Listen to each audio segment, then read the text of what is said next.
Everyone thinks because you're a zombie, you don't know good coffee. Well, they're wrong. There's only one brew that gets my seal of approval. Deadly Grounds coffee is my guilty pleasure. The aroma is so intoxicating. It brings all of my neighbors out of the woodwork. Deadly Grounds coffee. Coffee to die for and zombie approved. It's good to get a little deadly. Use the front door! Oh, they're so disgusting.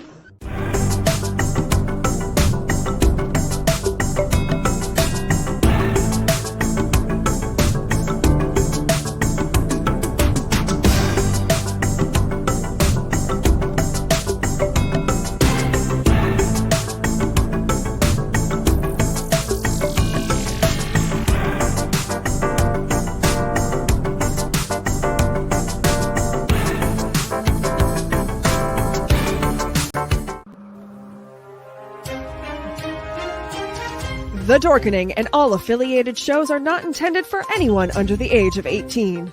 The following may contain discussions or scenes that have adult situations, graphic violence, nudity, strong sexual content, and graphic language. This show is intended for mature audiences only. Viewer discretion is advised.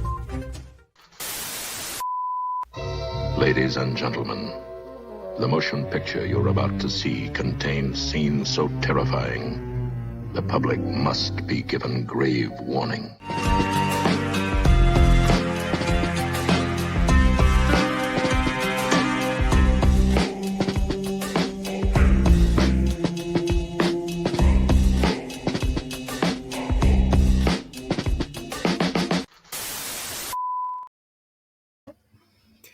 Hello and good evening, and welcome everybody to the Bloody Binge Movie Podcast. I am your host, Sewer Dweller. By myself this week. Jen has some other stuff to do, and I'm trying because for some reason it's not. Why will it not let me go live on threes?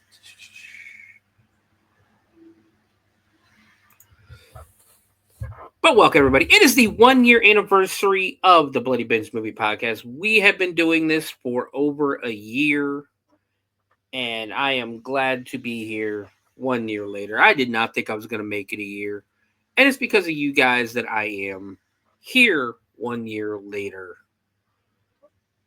We started this last year with Body Slam, WrestleMania weekend last year. Body Slam was our first movie we watched. A movie that a lot of people, when they do wrestling, when they talk about wrestling movies, they always overlook Body Slam. And that's one of the reasons I went ahead and decided to do Body Slam, was because everybody overlooks it. Like, everybody overlooks it. And it always bothered me that everybody overlooks that it. It's starring Roddy Piper. It starred Captain Lou Albano, Dirk Benedict. I can't remember his name, but it's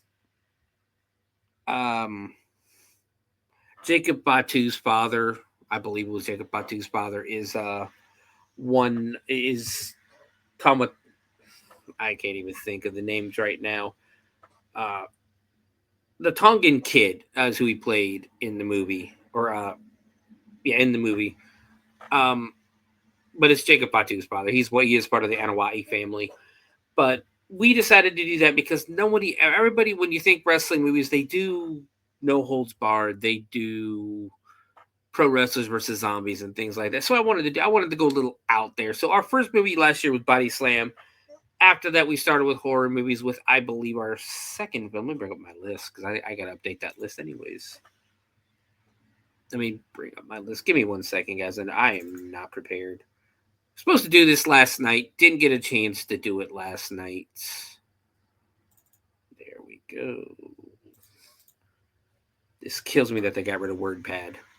But after that, we did Baby, and that's what I thought. Babysitter Massacre was our second movie. From there, we went to Rollerblade, Chainsaw Sally, Die Influencers Die, which was one of those movies that really surprised me. But now, we're here 1 year later, and we are going to do a movie that is in my top probably 5 movies. I do absolutely love this movie. We are watching Nothing But Trouble. Give me 1 second. I'm typing something here, and this movie is Dan Aykroyd's directorial debut, and actually the only movie that he would have ever would this is the one movie that this is the only movie he ever directed. I'm sorry, I'm having a little brain fart here. He's the only movie he's ever directed. Him and his brother directed it.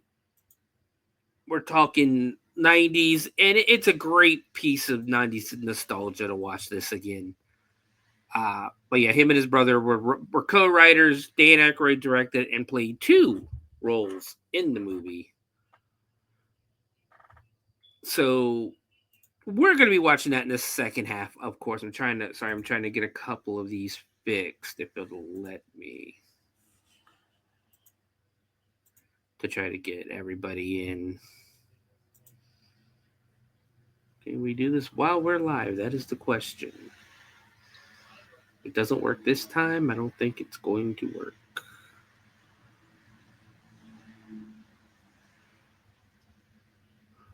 But yes, we are here celebrating 1 year of the Bloody Binge. Something that, again, that I never thought would it's not gonna let me use it. All right.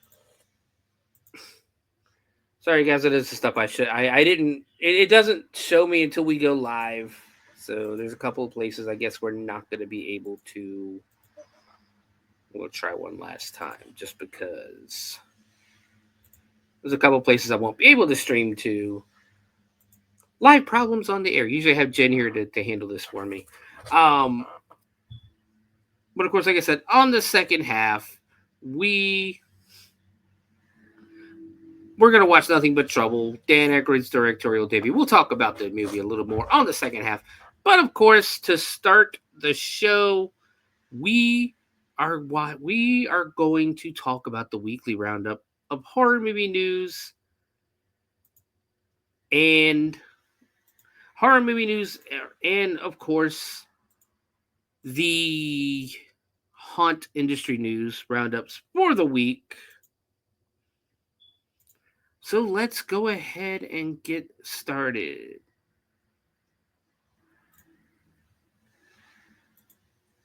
Yeah, they're just not going to let me do those 3. I was supposed to go live last night. I was a little under the weather. Hadn't had a chance to watch the movie yet, so going live just wasn't going to be a thing. But we'll go ahead and get started. So we're going to start with Dent Schoolhouse in Cincinnati. They just announced this week that they're going to be opening Dent's.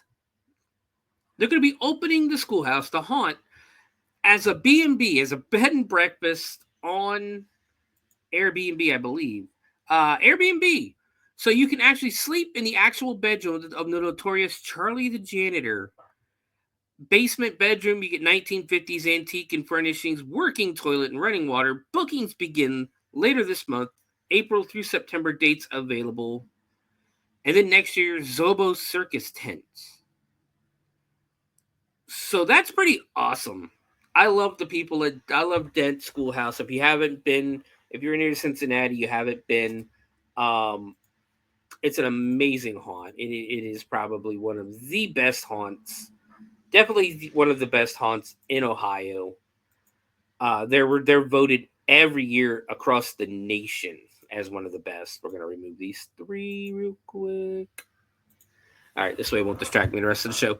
But they're one of the best haunts. Definitely one of the best haunts in Ohio. Probably one of the best in the country. They do an amazing job there. They've got a really cool backstory that's natural because there is actually a Charlie the Janitor. There was a janitor there that was a known serial killer. But we're going to talk about that here in a couple of weeks on another episode of Shiver, on our next episode of Shivers, which is going to be May 1st. For those who don't know, Shivers is our show on the paranormal. We are going to be doing an episode where we're going to actually have some haunters from across the country come on and tell us about their paranormal experience, some experiences that they've dealt with paranormal inside their haunts. It is going to be part of our halfway to Halloween weekend. We got two specials planned. We got the episode of Shivers, and of course that Friday we are going to be watching Jacko as a celebration for halfway to Halloween. 6 months out. 6 months till Halloween. It is coming up. It is sneaking up on us already. The haunt season is gonna be pretty tight this year. I think. Hopefully, everybody has a better season than they did last year. Last year's, I know the numbers were down across the board in the haunt industry. But Dent's second big announcement this week is that the Dent Schoolhouse is officially in the world of Magic the Gathering. The special edition Dent cards are releasing this fall, and you can collect your favorites like Charlie the Clean, the Mop of Clarity, the Great Pumpkin Smasher. Pumpkin Smasher's a good dude. Leftover Lunch, the Tricksters, the Dent Schoolhouse, Lady in White, Homework Giver, Board of Education, and more. Foil options will be available. The pre-sale secret lair link will be available soon. Just keep an eye out on the Dent Schoolhouse page on Facebook, and I'm sure you will be able to purchase your cards. That is just awesome. Good for them. Like they're good people.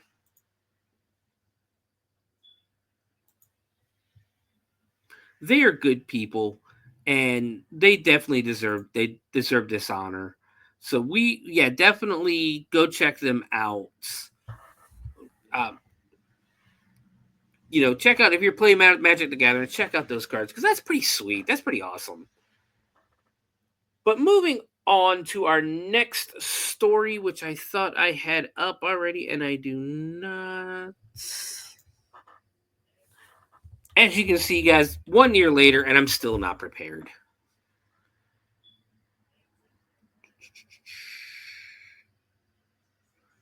There it is. There's what I'm looking for. So, Universal Studios has a lot going on this year.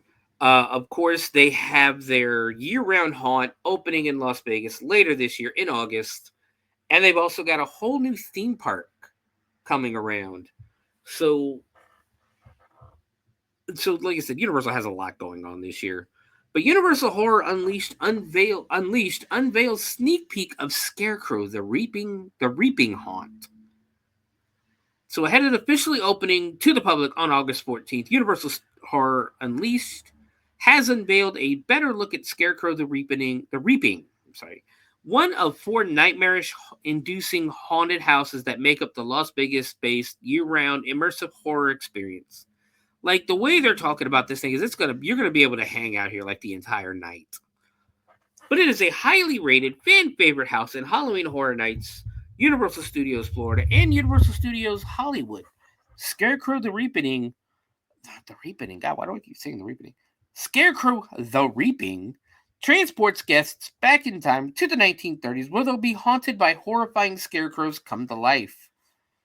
The other 4 haunts found at Universal Horror Unleashed, located at Area 15 in downtown Las Vegas, are based on the Universal Monsters, Texas Chainsaw Massacre, and The Exorcist Believer.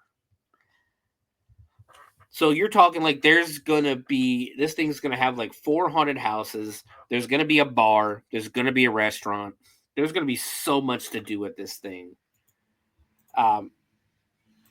And I'm interested. I'm interested in it because, if you've been paying attention to Las Vegas, they're kind of trying to steer away from that adult-only destination vibe. They are trying to get families there. And this is one of the things, though, that would definitely probably not be for kids. I don't know if it would be for kids or not, but with a bar and all that stuff. But they are trying to transform. I don't even know if they're trying to transform into a kid-friendly destination. I some of the stuff they're doing looks like they are, but at the same time, a lot of stuff is just they're changing a lot of the hotels. They're changing, which kind of makes me sad about the hotels because I like the themed hotels that they had out there, and I think that's part of what made Las Vegas special. I've never been, but there could be other things that make it special. That to me just seems one of the things that it does. But not only that is going on in Universal, but Darkmoor Monster Makeup Experience tickets are on sale. Now you release your inner creature at Universal's Epic Universe. That's the new park that's opening soon with Darkmoor Monster Makeup Experience. Horror fans can enter into Dr. Pretorius's old lab, which has been converted into a parlor. 3 skilled artisans use their talents to experiment on customers and release their inner love of Universal horror monsters, be they werewolves, vampires, or something even more fashionably monstrous. Guests can choose from 2 20-minute experiences: the experiment ticket, makeup only, and the transformation ticket, makeup plus accessories. Tickets are now on sale starting at $45 for the experiment tickets and $109 for transformation tickets for ages 5 through 9 and $169 for transformation tickets for 10 plus. Epic Universe opens May 22nd. So we're a little over a month away from Epic Universe opening. And I think that's going to be great. That place is going to be cool. One of the first times that the original monsters from Universal Horror are going to be honored and put forward, put front and center. Like you had a few of them when they did like the Beetlejuice show in Universal. You had a couple. You had Frankenstein, Dracula, and the Bride. But this will be the first time where the monsters are front and center. Now they've done the makeup thing before, and it was always pretty cool. Sorry, trying to fix something, and it's usually pretty cool. But this will be the first time they've done something on this level. So I'm looking forward to seeing. I'll be watching videos. Universal's a little out of my price range right now, and I think it's out of a lot of people's price range right now. So we'll keep an eye. We'll keep an eye on it. We'll look at some videos and we'll give you a review of it. How about that? So moving on, the UF Swamp Haunters invite brave souls to a chilling halfway to Halloween experience. Camp Carnage coming April 18th and 19th to the University of Florida's Norman Field in Gainesville, Florida, nestled on the edge of a charming New England town. It's going to be weird being in New England when you're dealing with that Florida heat.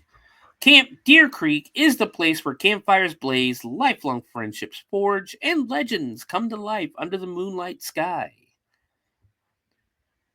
Some say that the ghost stories shared around the campfires of Camp Deer Creek are more than just stories. In these ancient woods, buried secrets and demonic entities are said to roam. Will you be brave enough to face what lurks beneath the pines and survive Camp Carnage? Swamp Haunters is a division of the Gator Theme Park, Engineering, and Design at the University of Florida. So what it looks like is they let the students at the Engineering and Design school at the University of Florida design a haunted house for you guys that you can go through, and it only costs $5. So if you're in Gainesville, Florida, go check that out. Definitely $5 haunt. Yeah, hell yeah, you go check that out.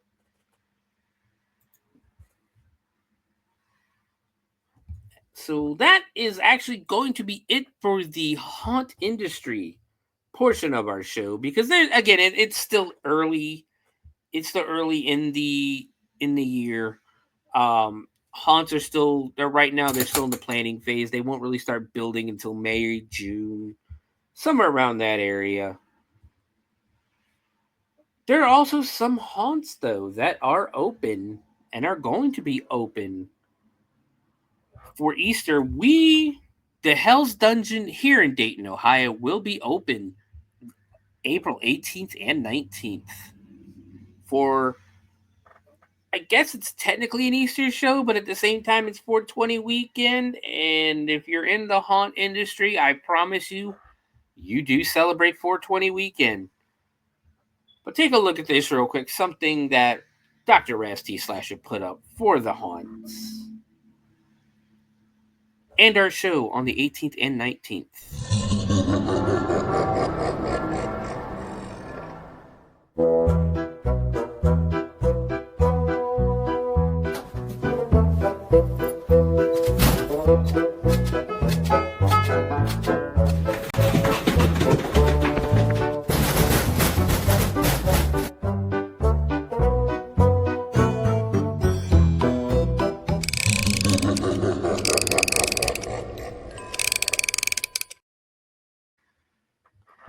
That's right. We have 2 new characters coming to the dungeon this month on the 18th and 19th. You get to come out and meet Bugs Bunny and Reefer Rabbit. The show will be open, like I said, 18th, 19th, 8 till about midnight. Come out and check us out. I believe I am working that weekend. I haven't heard otherwise yet. At least Friday, I know I'm going to be working. I don't know about Saturday yet because it is WrestleMania weekend. And I also host the wrestling show that, I got to start working on bringing that back a little more. But that's going to do it. Well, wait, one more thing for our haunt section of the show. If you are a haunter and you have experienced paranormal activity inside your haunt, now I only want to talk, and we only want to talk if it's inside the haunt. Everybody has experience. A lot of people have experiences outside of the haunt. For this show, we want to focus on a paranormal experience that has happened to you inside your haunts. Let me know. Message me on Facebook, or you can email me at bloodybinge@gmail.com. And we'll actually let you come on the show, talk about your haunt, and then we'll talk about the paranormal experience you've had there. We'll try to do a little bit of history. I'll try to do my best to find a little bit of history on the building that your haunt is in, because usually that's where a lot of the paranormal activity revolves around. Like I've said before, Dent is actually said to be haunted, because there's been things happen. Things happened there back in the 20s and 30s. I think even earlier. I think it was actually earlier than that. I know there's a hospital in, I believe, Utah. That's said to be haunted. Of course, you have here in Ohio, you have Blood Prison, which runs out of the Ohio Reformatory. You have Eastern State Penitentiary in Pennsylvania, that is a notoriously haunted prison that actually does a haunted attraction there as well.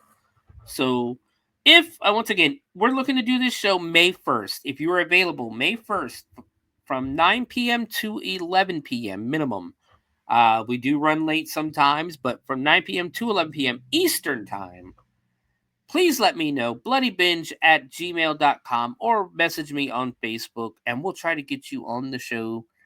We'll try to get you on the show. I'm pretty sure I'll have a couple of hosts that night, so you won't just be talking to me.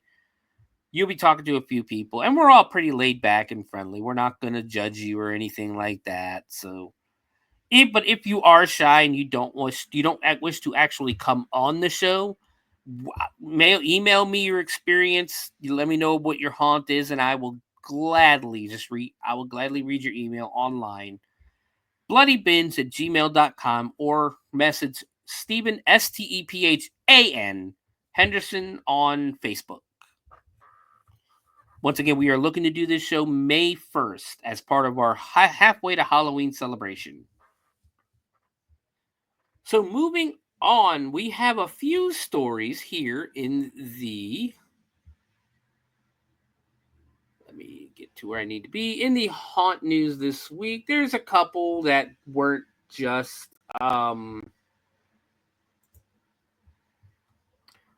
trailers or stuff like that, because that's been the problem lately. Is all the news has been trailers coming out. This is our reviews and things like that. I will say though, I did watch the trailer. I guess it's a teaser trailer for the Naked Gun this morning that released with Liam Neeson playing Frank Drebin, and I fucking love it already. It was funny as hell. I didn't realize that Seth MacFarlane was a producer on this, so it's going to be funny. And it doesn't look like a remake, so I might actually be on board because it does not look like a remake. Liam Neeson is playing. If you watch the trailer, Liam Neeson is playing Frank Drebin's son, and then his partner is, I guess, the chief's son, and then it goes to O.J. Simpson's picture, Norberg. It goes to Norberg's picture, which of course is O.J. Simpson, and the guy looking at his picture just looks at the camera and goes, nope, nope, not doing it. But it is actually pretty funny. It looks like it's gonna live up. I think it's gonna live up to it, in all honesty. But I'll definitely be going to see it. Hopefully, we're supposed to go this weekend to see the Minecraft movie, so keep a lookout on social media, and I'll give you a review I'll give you a non-spoiler review of the Minecraft movie. Only because my kid wants to go see it. But let's get started with the horror movie news this week. Again, I'm looking on here in trailer review. But it's, like I said, it's one of the bad things about looking at, Bloody Disgusting, Fangoria, and that. It's a lot of trailers. Like the teaser trailer for Five Nights at Freddy's 2 came out. There's like reviews like, this is our best list of this. So give me a second. Again, a whole year later, and I'm still not completely repaired. In my defense, I wasn't feeling well last night, so. But we're looking at this. Is there anything that isn't just... Then we talked about this last week, where Danielle Harris and Scout Taylor Compton from Rob Zombie's Halloween, Danielle Harris, of course, from Halloween 4 and 5, are joining forces for like a new show. I think we did talk about that last week, actually. I think I'm missing a page here. I know, don't you guys just love the dead air while I'm trying to get this? Tickets for the 2016 annual Blob Fest in Phoenixville, Pennsylvania are now up for grabs. Every year, the historic Colonial Theater on 227 Bridge Street in Phoenixville, Pennsylvania, pays tribute to the horror classic The Blob with Blobfest. The theater, after all, was prominently featured in the classic 1950s movie starring Steve McQueen, and tickets for this year's upcoming 26th annual Blobfest are now officially up for grabs this afternoon.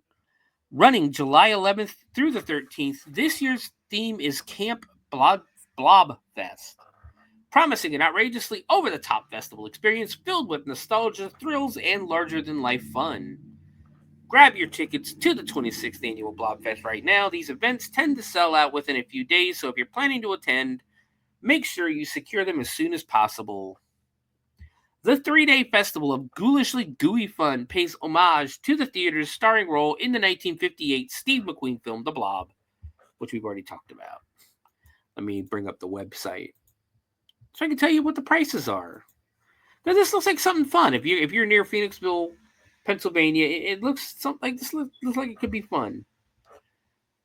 So right now, Friday night run out and stage show. I guess they do the whole thing where you're running out of the theater. You get to be part of that, which was that's one of the biggest parts of the movie. Let's not lie, that is one of the biggest parts, is everybody running out. 1903 Cabin, stage show and run out starring Aurora Borealis, Beach Creeper, and friends at 7:30.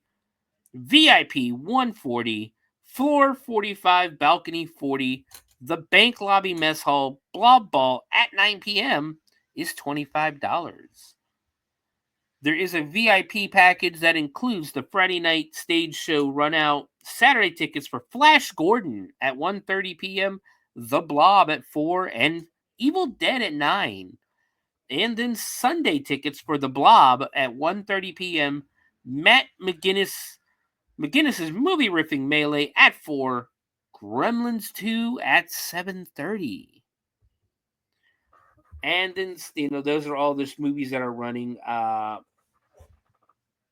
So Saturday, you have the 1903 Cabin. There's different lineups for this, by the way. Single film ticket. I'll get this out of the way. Single film ticket pricing: $17 for adults, $15 for military, $13 for members. 35 millimeter and specialty pricing: $20 for adults, $18 for senior students, military veterans and members. So on Saturday, in the 1903 Cabin, The Blob at 11 a.m. and 4 p.m.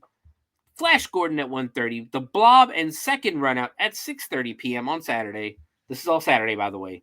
And Evil Dead on 35 millimeter at 9 p.m. Evil Dead 2. That'll be awesome. That would be awesome.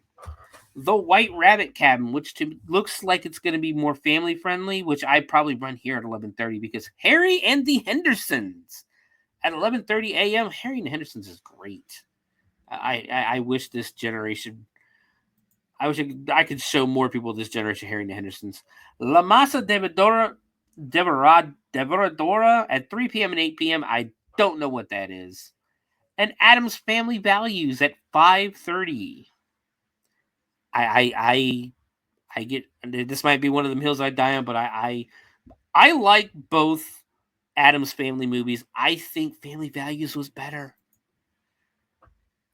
Sunday, you have the 1903 Cabin showing The Blob at 1:30 p.m. and Matt McGinnis's movie riffing melee at 4 p.m. and then Gremlins on 35 millimeter at 7:30 p.m. The White Rabbit Cabin will have short submissions from 1 p.m. to 6 p.m. There's a street fair. There's a Blob Fest. That's their frequently asked questions. The Blob Ball. There's just so much to do here too. Facade decorating contest, short film contest, costume contest. Just so much. The Blob Fest 5K, 10K, and half marathon. So much to do with this thing. Definitely, again, if you're near Phoenix, go check that out. I've heard it's a great time. But yes, I love when theaters do this, and that's one of the sad things that's happening in Pennsylvania right now. Actually, is the Monroeville Mall. Basically the entire filming location for the original Dawn of the Dead. I believe it's getting ready to be torn down. I think they're getting ready to close it and tear it down for condos or something. But then, which is just heartbreaking because that's such an important piece to film history, especially horror movie history. But unfortunately, the world must go on, I guess. Progress must be made, and malls are dead. I mean, we have a couple of malls here in the Dayton area. We have Dayton Mall and we have the Fairfield Commons. Fairfield Commons stays busy, but it's also got a really pretty awesome arcade inside of it. The only time I ever go to Dayton Mall anymore is if I'm picking up an order from Chick-fil-A, honestly. But Fairfield Commons gets pretty busy. Dayton will get busy like at the holidays, but other than that, no. So moving on to our next story, if I can find one. Let's see. This seems to be a big one because I've seen this a lot of places. Elle Fanning to team up with the Predator in Predator Badlands. The Predator franchise will return to the big screen in November of 2025 with director Dan Trachtenberg's Predator Badlands and Elle Fanning starring. The actor took to CinemaCon this week to debut a trailer per THR, revealing an intriguing new detail about Fanning's role in the film. Elle Fanning will play Tia, a character that doesn't fight against the film's predator, but rather teams up with the alien hunter. Something unprecedented happens in this movie, and my character is not the one being chased, Fanning told CinemaCon's crowd. My character actually teams up with the predator, and you get to see him in a whole new light. That aligns with what Trachtenberg previously said of the upcoming release. The creature is front and center, leading the charge, which that happens a lot in movies where the main creature, the main monster of the movie is put in the background. Like, if you guys remember Hellraiser, the first Hellraiser, Pinhead's in the movie, 5 minutes? 6 minutes most? I think I remember seeing a Doug Bradley talk, and he was like, I think it was officially like 7 minutes and 40 some seconds or 50 some seconds. Something like that. And the whole movie's about Pinhead, and Pinhead's not even in the movie. But that happens a lot, like especially in the first one, you know. But yeah, so it looks like either the Predator's going to be a good guy or Elle Fanning is going to be a bad guy in the movie. So yeah, I'm not seeing anything else really on here that isn't lists or trailers or anything like that. So let's go ahead. I'll tell you what, let's go ahead and do a couple of weird news, or make that paranormal news. I guess I got coast to coast up because there's a couple of weird stories on here. We'll talk about that real quick. Then we'll take our break. So, in case for those of you new to the show, Jen and I have started something where it is called the Put It the Fuck Back Story of the Week. This is where archaeologists are digging stuff up, mummies, ancient cities, books, things like that, and they're fucking around with them, when in reality, you need to be putting that shit back. The world is a crazy place right now, and the last thing we need is some asshole opening a mummy's tomb and releasing a curse. So in this week's Put It the Fuck Back, unknown Egyptian pharaoh's tomb uncovered in Abydos. Archaeologists have unearthed a second intermediate period royal tomb, circa 1640 to 1540 BCE. So you're talking almost 5,000 years ago. Maybe a little less, maybe like 3,000 to 4,000 years ago. Still a long time ago. In the Mount Anubis necropolis of Abydos in Egypt, the discovery by an Egyptian-American team directed by Professor Joseph Wegner of the University of Pennsylvania is an advancement in studies on the so-called Abydos dynasty. However, though, the design and inscriptions on the tomb indicate that it must have belonged to a king from this period. The king's name is unknown because of damage inflicted by ancient robbers. The tomb, buried about 23 feet, 7 meters beneath the earth, is a limestone burial chamber with mud brick vault linings. The structure originally stood about 16 feet, 5 meters high, and is larger than the other tombs from this period. The entrance inscriptions depict the goddesses Isis and Nephthys, who were normally associated with the funerary rites, but the hieroglyphic inscriptions that originally bore the king's name have been damaged and identification is difficult. One of the less documented periods of Egyptian history is the Abydos dynasty, or Abydos dynasty. I know I'm probably not saying that correctly at all. I apologize. The ruling power of Upper Egypt when the Hyksos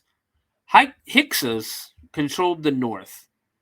The style and location of the tomb resemble that of King Senebkes, whose tomb was discovered in Abydos in 2014. Mohammed, I might be again, is it Mohammed Abdul Badi, head of the Egyptian Antiquities sector at the Supreme Council of Antiquities, thinks that the newly discovered tomb might have belonged to one of Senebke's predecessors. The candidates are King Senayib and, oh, good lord, Payint-Jeni. I apologize. I don't know the proper way to say these names. I'm sorry. Who are known to have erected monuments in Abydos. Unfortunately, the tomb was heavily looted during ancient times. Robbers took away all the treasures, including the mummy and sarcophagus of the king, leaving little for archaeologists to discover about his identity. The recess where canopic jars were meant to be placed was also empty. Tomb looting in the region has been documented as far back as the Roman period, when people invaded burial sites to extract valuable limestone, granite, and quartzite. Besides the royal tomb, another significant discovery was made in Banawit village north of Abydos. Egyptians from the Supreme Council of Antiquities unearthed a workshop for Roman-era pottery and glass, which shed light on Egypt's industrial history during the Roman period, 30 BCE to 642 BCE. I'm sorry, to 642 CE. The workshop contained a number of kilns and storage areas and 32 ostraca, fragments of pottery inscribed with Greek and Demotic texts that documented commercial transactions and tax payments. So, yeah. It was likely one of the biggest production centers that provided glass and pottery for the 9th District, and Muhammad Ismail Khalid, Secretary General of the Supreme Council of Antiquities. The site appears to have been reused in the 14th century CE as a burial ground with graves. Among the burials were mud brick tombs containing mummies and skeletons, including the remains of a child wearing a fabric cap and the skull of a woman who was approximately 30 years old. Put it back. The presence of wheat, roots, palm seeds, and barley indicates connections between agricultural practices and burial traditions in the Sohag region. And there's a picture of the baby's corpse. Great, now I'm cursed too. Once again, put it the fuck back. You want to study it? You want to look at it? You want to study it? Fine, do what you need to do. Leave it there. Do not pull that out. Do not take it. Nothing. Leave it. Bad scientists, bad paleontologists, bad archaeologists. Leave it.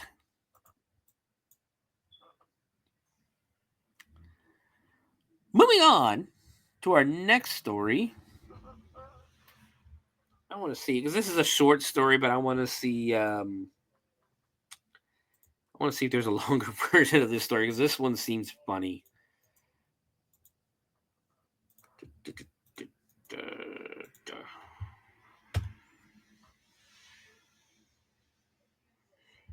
Let's see.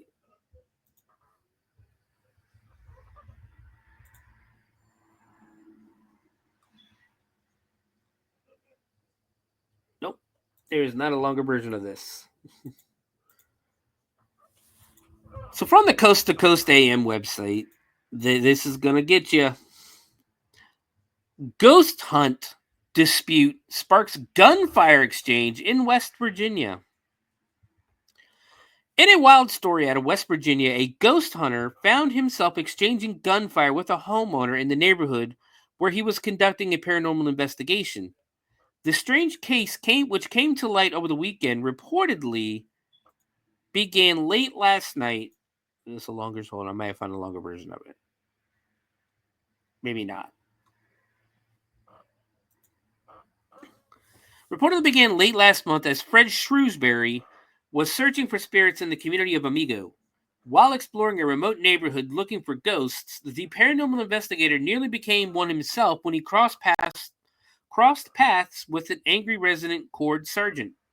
While it is uncertain what specifically caused the strife, it was significant enough that the homeowner fired off a warning shot with his rifle, which prompted the paranormal investigator to flee the scene. However, he wasn't quite ready to give up the ghost hunt. Undeterred by the unsettling incident, Shrewsbury revisited the location a few days later, along with 3 children of unspecific ages.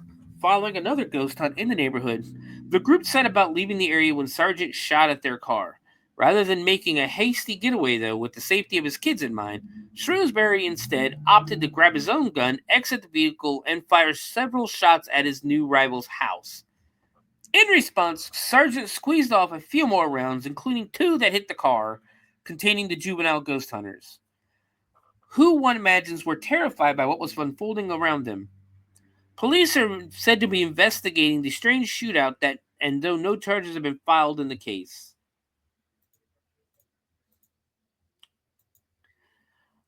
So I don't want to call myself a seasoned ghost hunter, but I have gone ghost hunting before.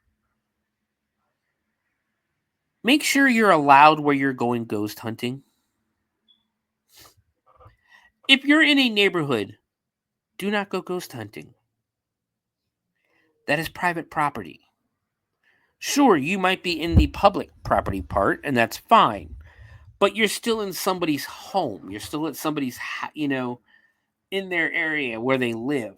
They don't know who you are. The smart thing to do is to either inform the people in the houses around where you're going to be working, as long as you're not on their property. And even then, ask. A lot of times they'll say yes.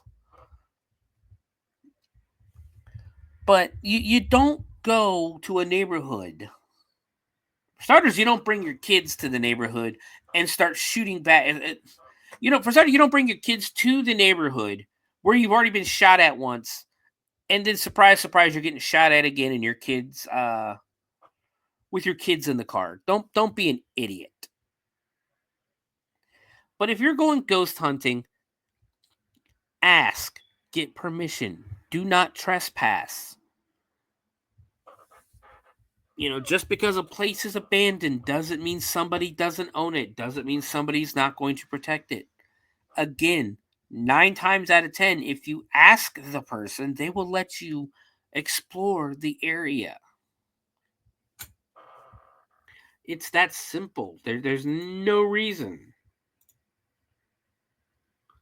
None whatsoever for you to be doing this stuff. It just ask.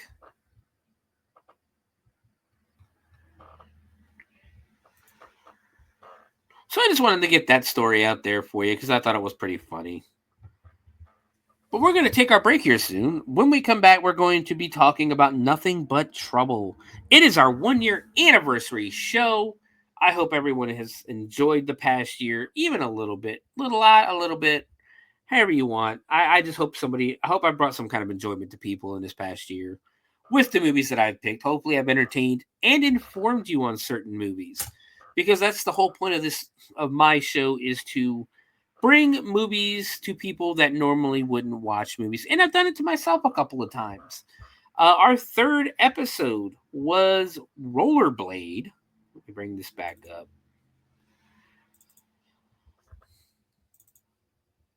Our 3rd episode was Rollerblade, a movie from the 80s. I think it was the 70s. I think it was the early to mid 80s. And I would have never watched that movie if it wasn't for you guys. Die influencers, I would have watched that probably. We've done Vice Academy, Brain Scan, Dead Sushi, Sharkula, Killing Tree. I don't want to bring up Killing Tree. El Santo and the Fist of Death, Movie Violations, Class of Nukem High, Funhouse Massacre, which I will give it to you. The reason I went back and watched Funhouse Massacre again was because of this show. The first time I watched that movie, I did not care for it. I did not like it. I was bored. Watching it for this show, talking about it on the show, made me actually appreciate that movie. You know, just All Hallows Eve, Haunted Ween, and another movie I had never seen before. The Lost episode. We do have one episode that is considered the Lost episode because it cannot be played anywhere because of copyrights. I fucked up. I still have the show, but it will not be. It will never see the light of day at least on YouTube. At least on YouTube, because it gets hit with copyrights every time. We did an episode where we did Halloween horror shorts on YouTube and Troma. Madhouse, Amityville Thanksgiving, the worst movie we've ever watched on here so far. Krampus Unleashed, Psycho Santa, Shredder, Igor and the Lunatics. Again, Igor and the Lunatics is a movie I would not have watched without this show. Pramika, Killer Karaoke, Sorceress, Sweatshop, Mardi Gras Massacre, American Ninja, Bikini Spring Break, and of course this movie, Nothing But Trouble. You know, because I've done this, I started doing this show. I decided to do one with the paranormal, one with wrestling, and I think we're going to go back to our roots with the wrestling one, and we're going to start doing old shows again. I just have to get with Matt and Raz to see if they want to help, if they're able to help out and participate. But we are going to be taking a break here shortly. Thank you again. Like I said, I just wanted to thank you guys again for 1 year of the Bloody Binge Movie Podcast. This has been something I've been thinking about doing for a while now. I finally took the chance, and it's because of Raz and Matt welcoming me on Matt and Monsters last year that I had the courage and learned the knowledge, learned how to do that, how to stream and how to get it going. And now 1 year later, here we are, getting ready to watch definitely one of my top 5 movies. So guys, we'll be back here in a shortly. This break doesn't last as long as it really seems, but we'll be back. And when we come back, we are going to be talking about Nothing But Trouble. Stick around.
Greetings and shabibans. We are the Retro Reductopus Cephala Podcast, a long-form bi-weekly show that celebrates all the things that made growing up awesome. Yeah, that sounds good, but I don't know what all those words mean. I think what Parasite seems trying to say is that on Retro Reductopus, we explore a range of retro goodness, from toys, video games, and movies, to cartoons, and even snacks and school lunches. Oh. And we do it all with a positive spin, a slew of killer guests, and some very adult language. And you know what else is cool? No. This crazy show is part of the Door King Podcast Network with new episodes every Tentacle Tuesday. What's that? And if waiting 2 weeks for a new episode gives you a sad, know that we drop bonus episodes all the time, like the off-format Crow's Nest and an interview series we call The Brig.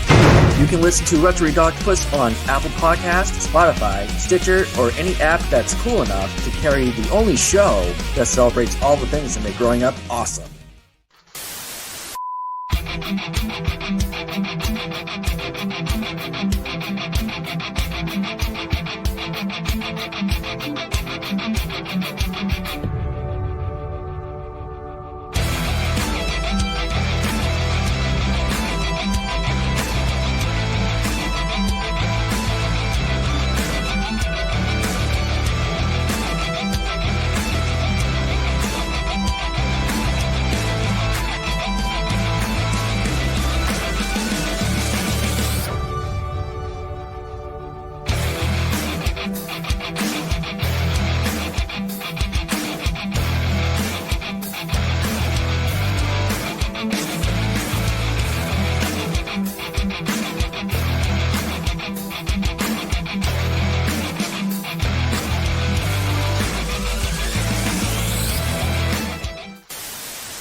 And we're back.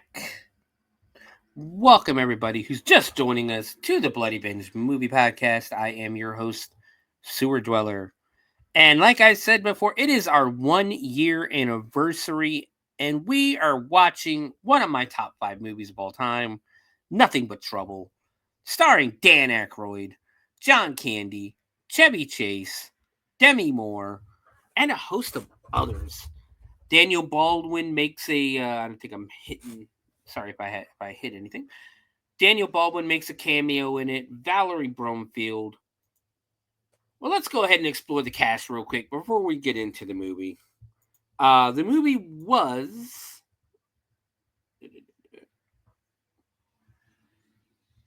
I know it's in the 90s.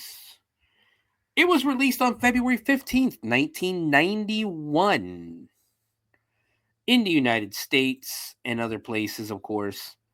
It had, it opened world. It did open worldwide.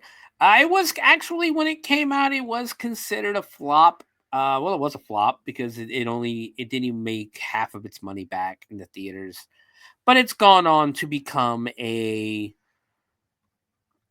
gonna become a cult classic. In all honesty, a lot of people love this movie. But of course, let's go ahead and introduce the cast. First, we have Chris Thorne, who was played by the incomparable Chevy Chase. If you don't know who Chevy Chase is, you haven't lived. But let me get all the way down here. I have seen so many of this man's movies, and he is actually in one of my favorite Christmas movies of all time.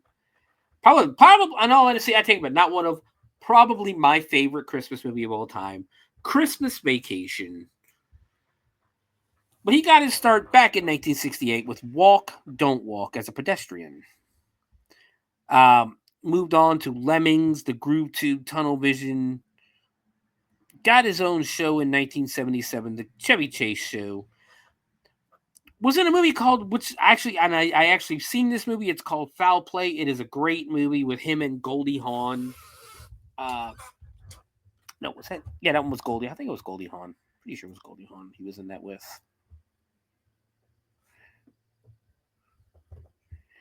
Yes, him and Goldie Hawn, Burgess Meredith. Him and Goldie Hawn did a lot together. Oh, Heavenly Dog, and finally, I think what I would call his breakout role, Ty Webb in Caddyshack. From there, he went on to just a bunch of other movies. Once he did Caddyshack in 1980, it would take 3 years before he would do National Lampoon's Vacation, which would earn him the iconic role of Clark Griswold. From there, he went on Deal of the Century, Fletch. In 1985, he did National Lampoon's European Vacation. And with Spies Like Us, Three Amigos, Funny Farm, Caddyshack 2, National Lampoon's Christmas Vacation, The Earth Day Special, LA Story, and he did this in 1991 and went on to Memoirs of an Invisible Man, Last Action Hero as himself, Cops and Robertsons, which is another one that was actually pretty good, pretty funny. Vegas Vacation, Dirty Work, Snow Day, Orange County, Bad Meat. I mean, he's done so much out there that it's hard to go through everything he's done. But it's Chevy Chase, and again, if you haven't watched the Chevy Chase movie, you haven't lived. We move on to Dan Akroyd, who played 2 characters in this movie, but I think he only gets credit for one. He plays Judge Alvin J.P. Valkenheiser. He also, of course, is the writer and director of the movie, along with his brother Peter Akroyd, who also helped write the movie, but he is the sole director of this movie. Dan Akroyd, I mean, again, if you don't know who Dan Akroyd is, just go back and watch an 80s movie. That's the best I can tell you. But Dan Akroyd, just so much. Got his start in 1974 with a movie called Gift of Winter, Love at First Sight.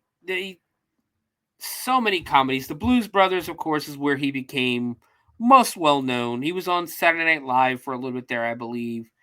But the Blues Brothers is where he was well known as Elwood Blues. That would be his iconic role back in 1980. Dr. Detroit, actually a very funny movie. Another movie that is kind of a cult classic, Trading Places. He plays Lewis Winthorpe III with Eddie Murphy. Great Christmas, Thanksgiving, New Year's movie. You have the Coneheads, Indiana Jones and the Temple of Doom, Ghostbusters, of course, where he plays Dr. Raymond Stantz in every one of the Ghostbusters movies. Into the Night, Dragnet with him and Tom Cruise, The Couch Trip, She's Having a Baby, The Great Outdoors, like one of my favorites. Caddyshack 2, he plays Captain Tom Everett. Another one that falls off the radar a little bit for a lot of people, My Stepmother is an Alien. He basically plays the father who marries Daryl Hannah's character, who is actually an alien. Ghostbusters 2 in 1989. Driving Miss Daisy. I think a lot of people forget that he's in Driving Miss Daisy as as Daisy's son. Loose Cannons. Masters of Menace. Nothing But Trouble. An episode of Tales from the Crypt. My Girl. Just so much. Coneheads the movie. Beldar. My Girl 2. Exit to Eden. Tommy Boy. He plays a bit part in Tommy Boy. He plays Zelensky. Casper. He has a cameo in Casper. Canadian Bacon, which is so sad. That would be John Candy's final movie back in '95. Sergeant Bilko. Getting Away with Murder. Celtic Pride. I'm sorry. My Fellow Americans was another great movie he was in. And just from there, Blues Brothers 2000. Normal, Ohio. He did an episode. Pearl Harbor. Christmas with the Cranks was actually a really good one, too. No, that's one of the movies I make sure to watch every year. And, yeah. Yogi, he was the voice of Yogi Bear in the Yogi Bear movie they just did a few years ago. He was in The Campaign. It's Dan Akroyd. Everybody knows Dan Akroyd. John Candy who plays Dennis and Eldona. John Candy, rest in peace, died, of course, in 1995. Just another legendary career. And I take it back. Dan Aykroyd was not on Saturday Night Live. I thought he was. But Dan Aykroyd had a legendary career. Tunnel Vision, The Clown Murders, Finding the Lady. SCTV, I think, is where he got his roots in. Stripes, he plays Ox. Heavy Metal. Saturday Night. Oh, he was on one episode of Saturday Night Live. Plays the security guard at National Lampoon's Vacation. Going Berserk. Yeah, there was a time back in the 80s where if it was a comedy movie, you had Chevy Chase in it, you were either going to see Dan Aykroyd or John Candy, or a host of others like Eddie Murphy and everyone, just because. Going Berserk. Brewster's Million. He Brewster's Million, great movie. Summer Rental. Another one of those movies that it's kind of like a family movie, but it falls off the radar. Volunteers, funny movie. Had a bit part in Little Shop of Horrors. Spaceballs, of course. Armed and Dangerous, which is probably the first movie I saw him do drag in. And anytime you see John Candy doing drag, it's hilarious because he was a big dude, and I don't mean just like fat. I mean, he was tall. Like I said, Spaceballs, Planes, Trains, and Automobiles, She's Having a Baby, The Great Outdoors, Hot to Trot. Who's a movie that I'll tell you right now, this movie will be coming to the show eventually. Who's Harry Crumb? Uncle Buck. Home Alone, he played Gus Polinski, the Polka King.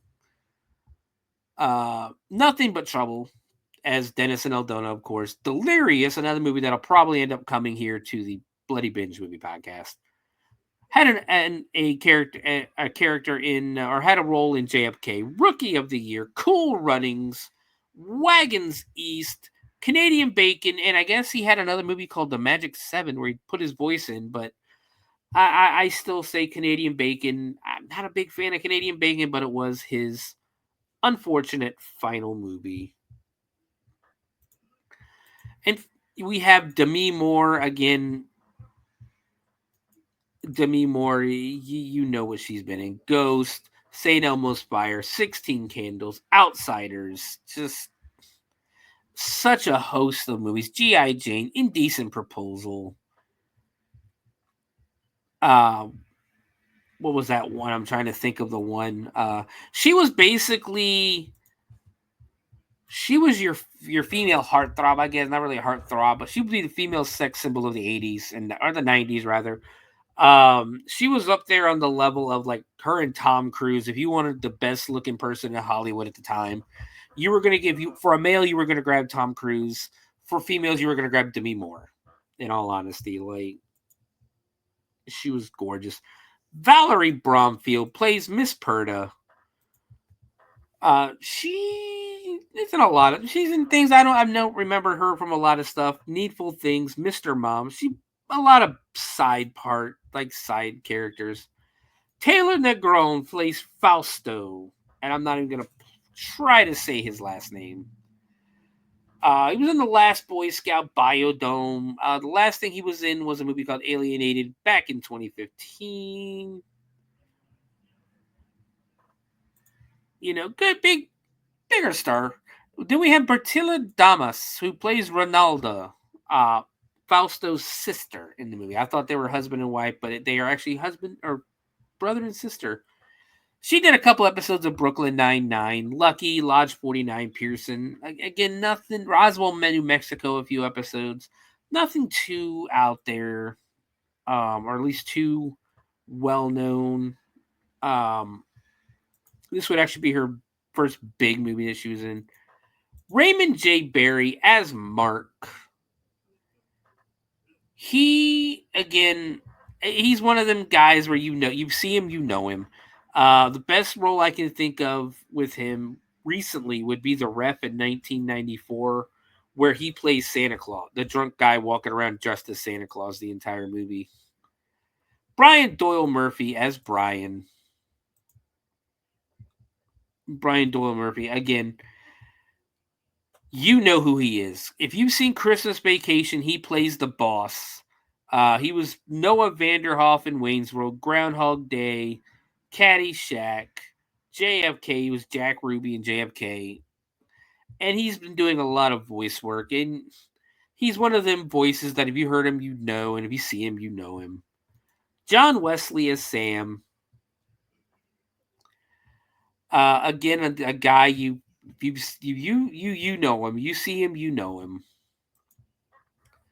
And finally, the Parliament Funkadelic, including Tupac Shakur, makes a cameo appearance in the movie, playing the song for the movie. And I absolutely love the song that they play. It's such a good throwback to the 90s. But we have a lot to get through. There's a lot of trivia we're going to talk about after the movie. So let's go ahead and get into Nothing But Trouble. Let me take a sip of drink real quick first, and we're going to get into this movie. If you wish to watch along, I will say the movie was available when I picked it for this episode. The movie was available on Tubi. It is no longer available on Tubi. But it is available on Plex for free, and it is available on YouTube for free with ads. So the movie's going to open up, and we have the iconic Warner Brothers Pictures logo on the screen, Time Warner Company, because this is the 90s and Ted Turner still owns it. And then we cut to a beautiful shot of the nighttime skyline of New York City. That also includes the World Trade Center towers. It is kind of weird because this movie is 35 years old now, 34 years old. That in 10 years, to know the future, in 10 years, those two towers would not be there anymore because of, an action of terrorists. But it's just so weird. We cut it, and then they cut away to do different shots. They again show, as nothing but trouble comes up, there's the towers again, and it's just, it's so weird to look at them. But we get a few minute opening credits in that, and then we cut to essentially the driveway of an apartment building where a bunch of limos and people are getting out, walking inside. There's a guy in a van delivering a bunch of liquor. This is the first time we get to see Fausto and his sister. I gotta bring that back up so I remember the names. Hold on. I'm not good remembering certain names. There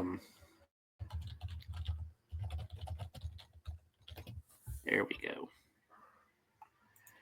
I'm not the best at remembering names. Sorry. But we have Fausto and Ronaldo. They, the doorman, who is actually played by Peter Akroyd, Dan's brother, runs, he lets them out, runs over, signs in for the wine, and a taxi pulls up, and out steps Chris. What is his name? Chris Thorne. Chevy Chase, of course. Chris Thorne, who the doorman,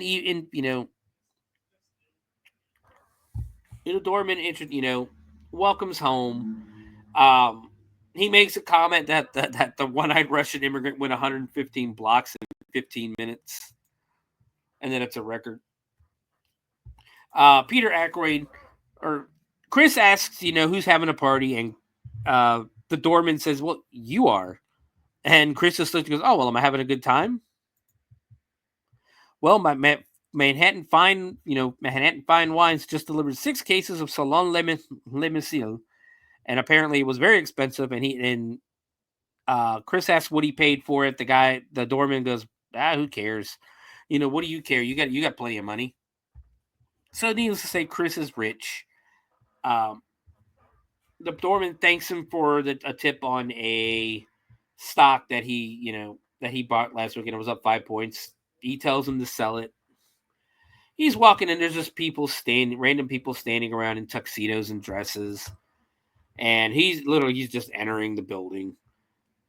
He walks up to the elevator where Fausto and Ronaldo are waiting for him and try to get him. They want him to go get in the elevator with them, and he tells them, "No, don't worry. I got a cigar now. I'll be up in a minute. I'll take the next one." While he's waiting, we get introduced to Miss Demi Moore, looking fantastic as always, playing Diane Lightson.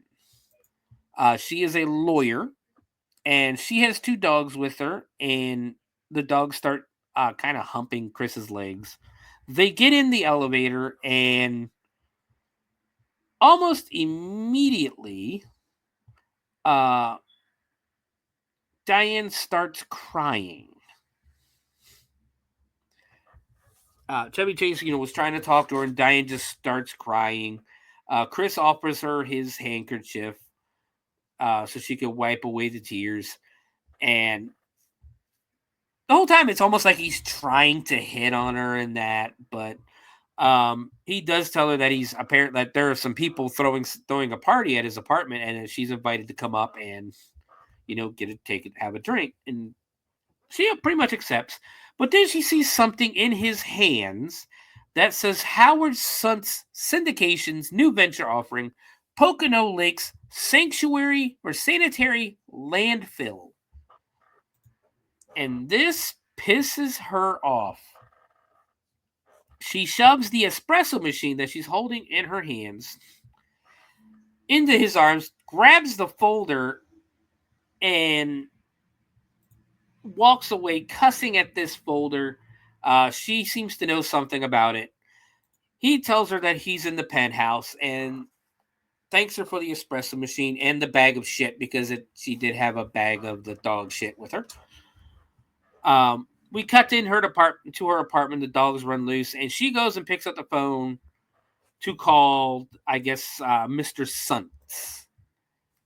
She doesn't get Suntz, but she starts asking the secretary, essentially, who she's talking to, her his assistant, what's going on with the sanitary deal and in the landfill deal, and she's telling her that she's only his goddamn lawyer, and he needs to be talking to her about it first before he does something like this.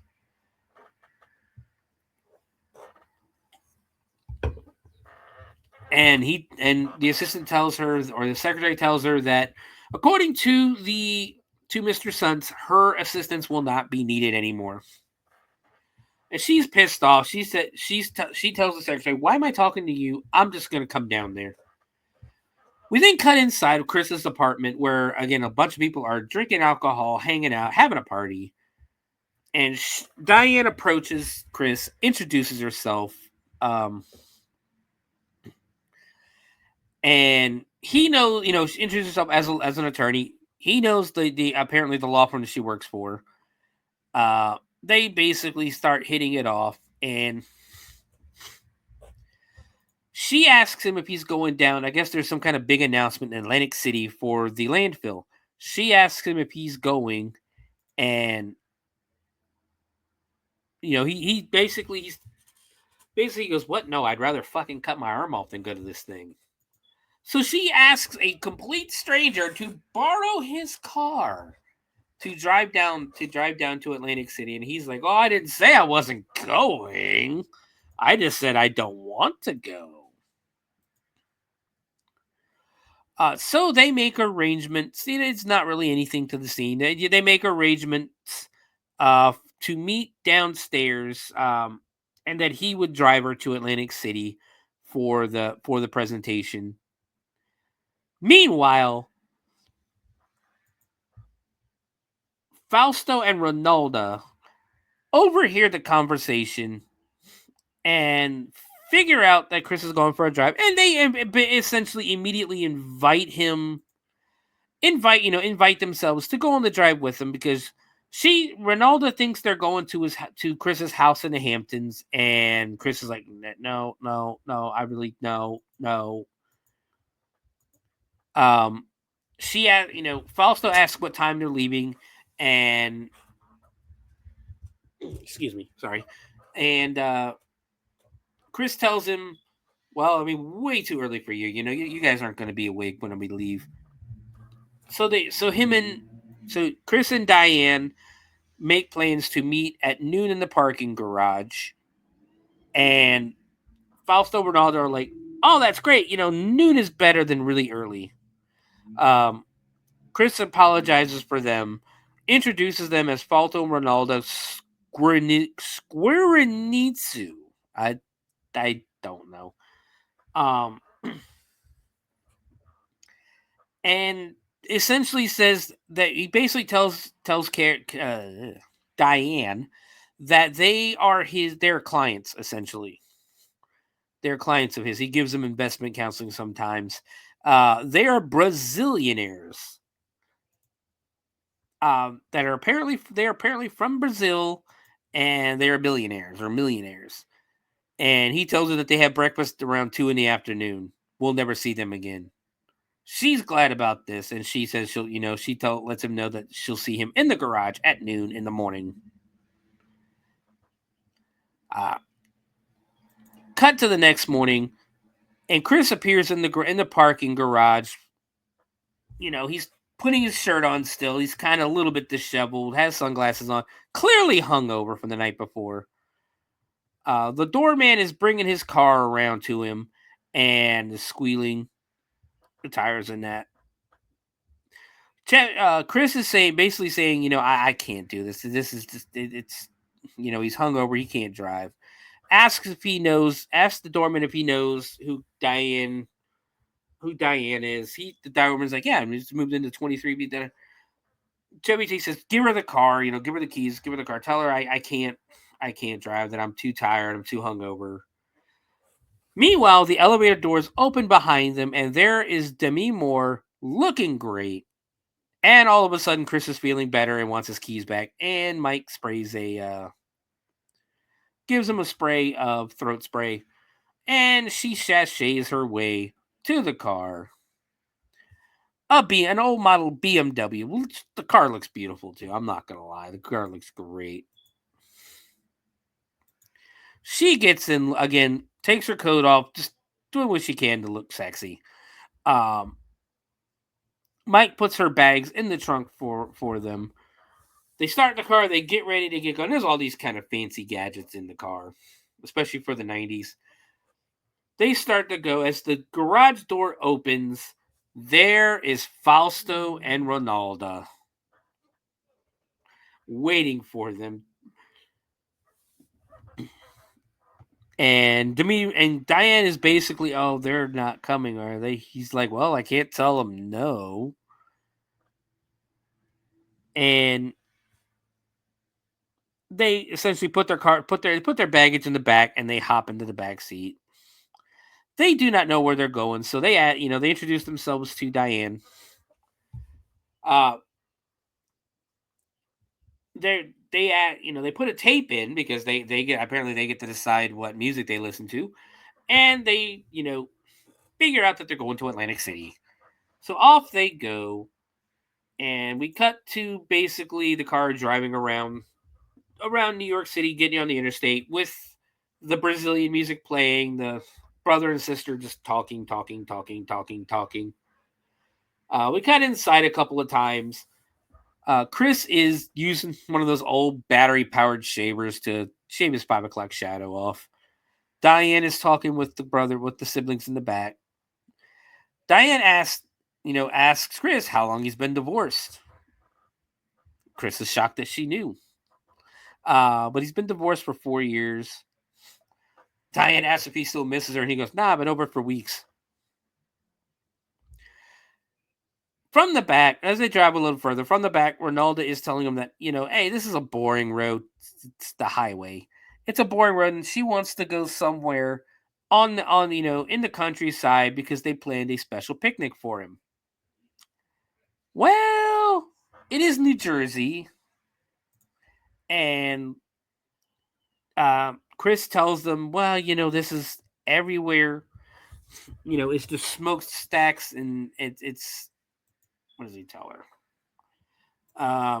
That is the smokestacks and basically not countryside for miles, basically in this entire part of New Jersey. And Ronaldo literally goes, what's the point of you inviting us on a drive if you're not going to take us where we want to go? And Fausto tells him he's being a bad host. It's like, motherfuckers, you are in my car. You invited yourselves on this trip. Go fuck yourself. Diane finds a parallel route so that they can go try to find somewhere to have the picnic, get back on, and still be at Atlantic City. Chris agrees, and they get off off the interstate, and they take the exit for Old Coke Road. All we see is Chris driving through, again, just old coal mines and things like that, in just a very way out of the way city. They enter a village. It is the village of Valkenvania. And as they enter, there's a billboard with one car crashed into another, and it says he should have obeyed the law. Drive safely, slow down.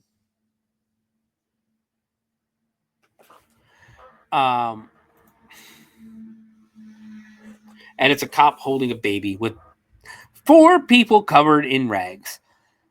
But they're driving through the village, and it's almost like an Old West town. There's smoke in places. There's old, broken down cars, 2-lane road, and they drive by this family that looks straight out of West Virginia. It's 4 guys, really, probably just people they had on set that they dirtied up a little bit and made look white trashy, I guess you could say. And one of them is holding a baby and a dog.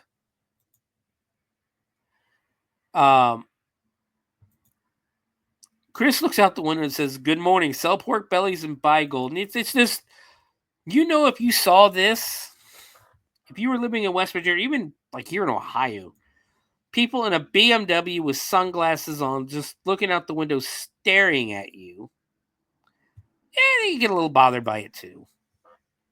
Tells them to sell pork bellies, buy gold. Almost hits the smokestack that's in the middle of the fucking street. And they're still driving. They're talking about how much the town stinks and that. As they're driving, they run a stop sign. Almost immediately, a police car pulls out behind them. It is the village police. Cut to them driving down it's a forest. It's really a road with trees on both sides. There's really, again, nowhere to pull off or anything. So Fausto and Ronaldo decide they're going to start eating in the car. They give Diane some food and that. As they're driving, they see the cop pull up behind them. Chris is ready to pull over, and Fausto's like, "What are you, a pussy? What are you, bitch? Come on, why are you gonna? You're in a BMW. This thing does this thing does 90 fast. What is it? Faster than that car will." Chris thinks he's speeding because he's doing 65 and a 50. Fausto's, again, like I said, telling him, like, "Well, what are you, a pussy? You don't got to stop." And Fausto's basically like, that's a provincial cop. With this car, you could outrun him. We could do 90. And Chris goes, "Are you kidding me? This fucking car goes 130. So Chris puts the foot on the gas, and they're running from the police now. We get a small chase. As Chris is starting to pull away, we cut inside the police car, and he hits a couple of switches that say manifold, which is literally flames coming out the back of the car and giving him, basically, it's like a boost. And the cop car is catching up. Chris is still speeding, trying to lose him. Go inside the cop car, hits another button, and a detour all of a sudden shows up. That sends them down a dirt road. Chris damn near Tokyo drifts it onto the road, and still running from the cops. The cop hits the detour button again, moving the detour. The cop Tokyo drifts onto the road. He's still chasing Chris. And there's a shit ton of dump trucks on this dirt road that Chris gets stuck behind. The cop is on his microphone. "Sir, these trucks own this road. You're not going to get away, Diane looks down and sees how high up they are on this thing, running from the cops. Finally, they get to a point where there's another police car with a woman aiming an assault rifle at them. Chris slams on the brakes and stops finally. And she keeps aiming her gun at him as the other officer gets out of the car. Chris doesn't think anything will happen. He basically thinks it'll be a slap on the wrist, because apparently back in 1990 you didn't get arrested for running from the cops like you would in 2025. We see the officer walk up, and we meet Dennis. And they do the whole, where he has the driver, he has Chris step out of the car, and they do the whole license, registration, proof of insurance thing. Chris is wondering why he got pulled over. He asks if he was speeding, and tells him he wasn't sure he was a real cop, and he meant that in a complimentary sense. But he tells me, he goes, "Well, I'm going to ignore the speeding, but you ran a stop sign back in town." Tells him to put his hands up on the roof, spread him. He's going to frisk him.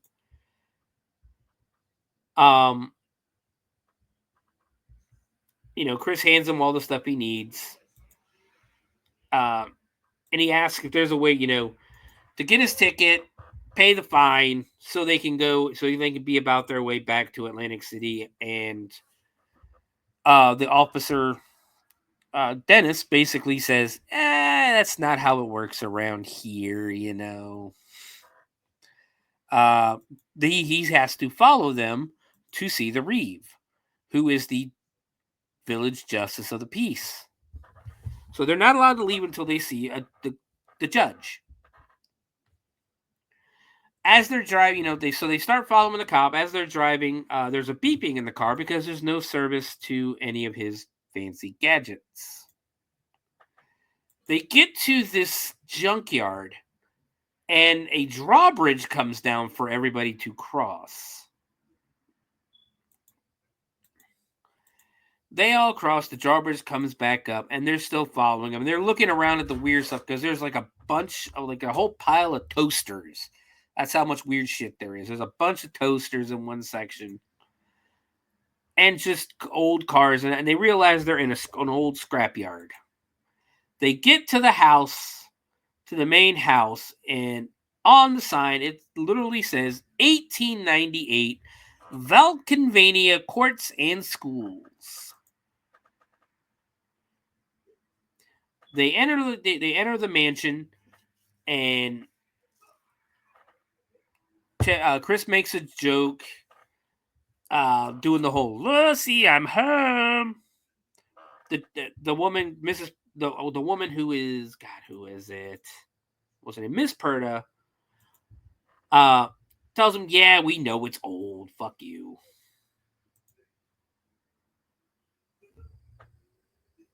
And the side door opens and they walk in.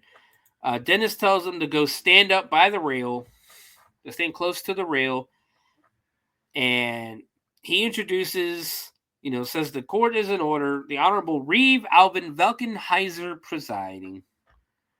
Pushes a button and the wall lifts up. You have the desk in front of him. All these paintings start switching around. The desk moves closer,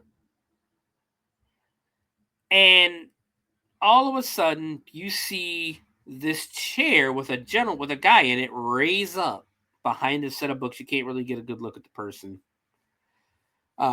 He tells Dennis to give him their IDs, toll tickets, report cards, notes from teachers. Here you go.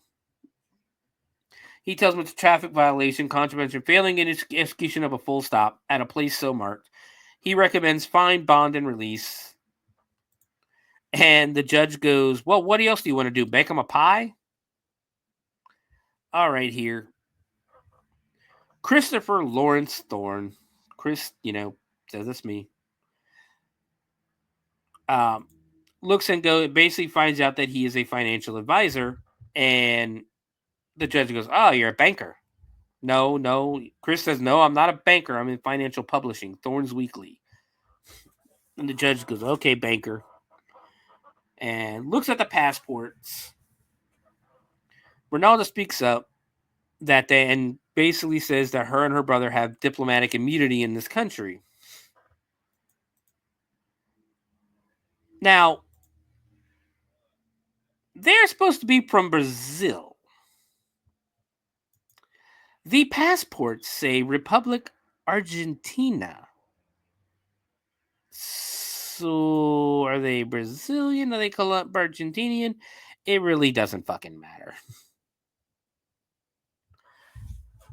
So, the judge has a problem, saying their names in that.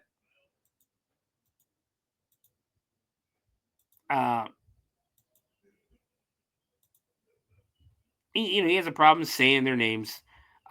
He calls them friends of the bride. He calls them friends of the bride. Chevy Chase makes a joke going, yeah, we want to get married. John, that's the bad thing when I watch movies. I always call these people by their real names. Chris says they're getting married. Dennis says, no, sir, no wedding, moving violation, failure to stop. The judge says, let's be quiet, or Diane says, let's be quiet and we'll be on our way. And the judge goes, I'll let you on your way. When the cat's eyes will spin, the judge stands up angry. Now listen. And needless to say, it is the creepiest dude you've ever seen in your life. The picture is who I'm using. His nose is in the shape of a penis. Not even joking. His nose is in the shape of a penis. But he stands up angry and he starts making jokes. Hey, hey, ha, hula, hula, hula, bula, bula, bula. Look who's got the front row seats at the Mexican hat dance now. Just like a bunch of spiders at a birthday cake. The judge says you might be interested to know that you're not under the jurisdiction of just any old fishing license dispenser. Basically because Chris is treating this as if, this kind of court doesn't matter, which it doesn't matter if you go to court in Cincinnati, Dallas, Texas, Waco, Texas, anywhere in the middle of it, in the middle of fucking nowhere. Court is a serious thing. Take it seriously. Stamp pad jockey. We've always been set to deal with the offenders once and for all after their first appearance, quick as sump grease through a 10-year-old goose. Congratulations. Chris is literally, while he's talking, this is how unserious Chris is taking this. He's lighting a cigar as the judge is talking. The judge yells at him to put out that hot dog rocket. Diane takes it out of his hand and slams it on the ground. And slams it on the ground and basically puts the cigar out. Diane's pissed. The judge says in 1796, my forefathers established this seat and after the tenets of the old Shire Charter. Diane is amused that it's still the Shire Charter because apparently that is pre-Magna Carta. Serfdom and fiefdom and stuff. Very good, young lady, the judge is telling him. You and I ought to spend a little more time together. And Diane lies and says she'd like that.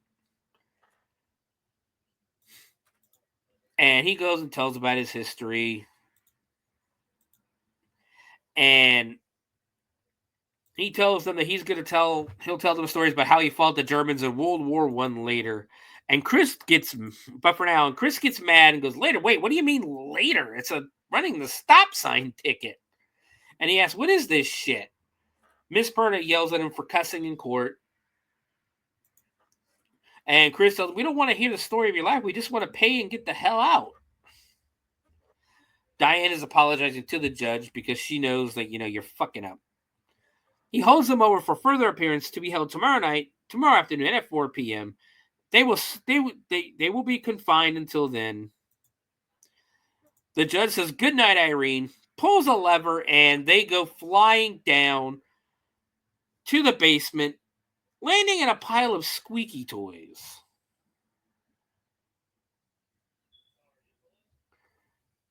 Dennis isn't happy about it. He says, yes, what's the point of that? They're clean. There's no drugs, no guns, nothing. Just another... the judge says, just another batch of... let me go back a minute. Just another batch of hot pistol lily white city chickens to run through Grandpa Albin's trick house. And he tells him, when I'm gone, you'll be reaping, and you can do the job how you see fit. But until then, he will cut him out of the will if he doesn't, stop questioning. So they argue a little bit. Then we go down. Needless to say, Diane's pissed and punches Chris right in the face. Ronaldo is angry. Ronaldo and Fausto are angry too, and they're yelling at each other. Fausto tells her that she's pulling on his coat and to cool it. Diane's pissed because she had him out of there.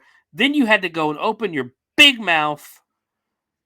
And Chris is saying, he'd have had us 2 more hours listening to he'd have had us here for 2 more hours listening to the history of the Valkenburger farm. I mean, it's better than waiting 24 hours for another court case, right? Or wherever the hell we are, Diane says, I know I couldn't depend on you.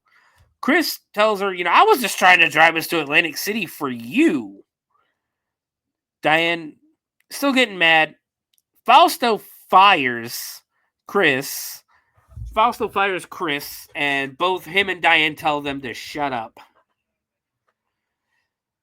We cut back outside to another car that is speeding down the road. Inside, we have Daniel Baldwin making his cameo appearance.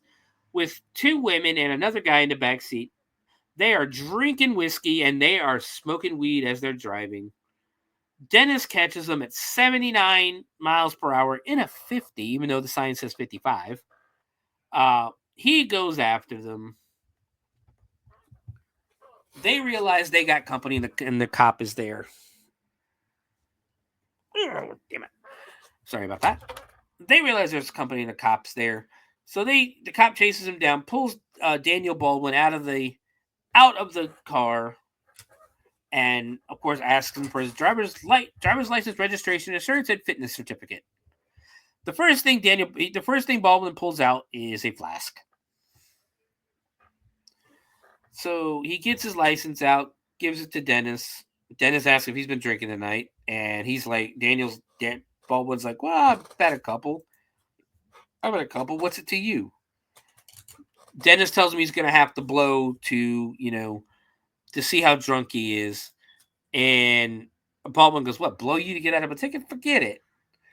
Meanwhile, his girlfriend in the car says that she'll blow him. But Dennis reassures them that he means that they'll have to take he'll have to do the breathalyzer. Blows on the breathalyzer, blows twice the legal limit in the village. Basically, Dennis tells him that he's going to have to come with him because, DUI. And Daniel Baldwin pulls out a gun and puts it to his face and goes, yeah, I'm not going anywhere. Dennis starts getting up, starts acting scared. Because Baldwin pulls out a revolver, says, say goodnight, copper. The cop, Dennis begs for his life for a second, knocks the gun out of the way, and pulls out a fucking semi-automatic weapon and puts it to Baldwin's face. He's like, oh no, please. No. Puts it to his face, don't kill me. That was funny. So we cut inside to the courtroom. The judge appears, and the four of them start laughing their asses off because, again, they're still high. The girl in the backseat says, "Oh, you look at his face. Is that nose rubber?" Daniel Baldwin goes, "I want to see Judge Wapner." The other guy in the backseat says he has to plead to the fifth dimension. Dennis doesn't look impressed in the back, and all the evidence is on the judge's desk, and he basically starts going through it. It's like, okay, we got your bag of cocaine, your pills, vials of coke. Was it a bag of cocaine or a bag of crack? Hold on. Let's go back a second. We have a bag of crack, ice cocaine here. Got your pills, your vials of coke, snorters, pipes, grinders. There's a fucking brass knuckle on the desk, switchblade knives, just a bunch of illegal shit. And he asks them to explain themselves. They're still laughing their asses off. And he says, well, since you're having such a good time and some kind of hopped up reality, I believe we can get this settled relatively quickly. Step forward to the bench, please. And Daniel Baldwin's like, hey, you see that? The judge is pretty cool. You know what I'm saying? He's going to let us off. Dennis decides to walk out because he wants to go have a smoke. He doesn't want to see this. The judge finds them culpable, basically finds them guilty in all matters charged, and choose to invoke the highest penalty or the maximum penalty for these violations, and do therefore deem that you are convicted to the holy awful place of execution, wherein you will be put to death. The group is cheering for this because, again, they're laughing there. They're not taking it seriously at all whatsoever. The judge opens a trap door again, but doesn't really open a trap door this time. He opens a conveyor belt, and they all fall down. They go riding off till they fall into a mine car. Meanwhile, in the basement, the gears start moving, and everybody in the basement is confused. The judge is laughing and pulls something that says "Bone Stripper Start," and this freaking machine that's like a bunch of engines starts revving. There's flames coming out of the exhaust pipes. It looks awesome. Then we see the group. They're being almost like a roller coaster. The judge is on a microphone telling them, "I'll give you all your coke, your grinders, your spoons, and pot and guns and knives back to you once you come out the other end." And like I said, they're just riding down an elevator into this thing called towards this thing called the Bone Stripper. It kicks them off, and all you see is this grinder of like metal, and it's coming up and down. It looks fucking gnarly. They enter the Bone Stripper, and then like in the back of it is this pipe that is shooting bones out of it and hitting a metal, like a kind of like an old metal roof, that real thin metal, sheet metal, and hitting that, and there's a target painted on it. It's funny. It looks great. And we see the Bone Stripper one more time because it looks awesome.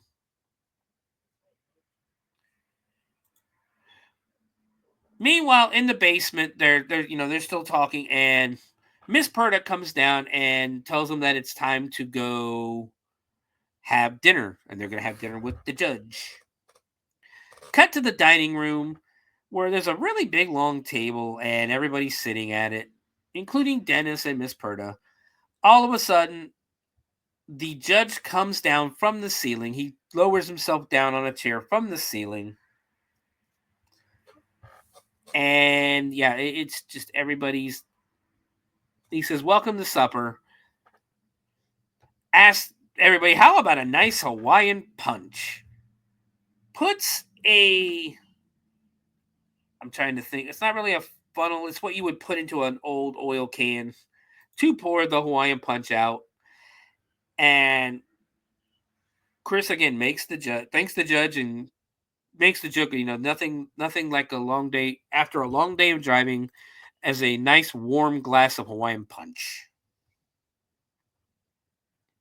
They pass it around. Everybody pours themselves some Hawaiian punch. The Ronaldo doesn't even want it. Diane asks if if he treats all of the prisoners this graciously, and Dennis says only bankers. And then Officer Ants on a Log. Ants on a Log, if you don't know, is a piece of a stalk of celery with peanut butter and raisins on it. She takes it, but she doesn't want to touch it. So she grabs it and puts it on her plate.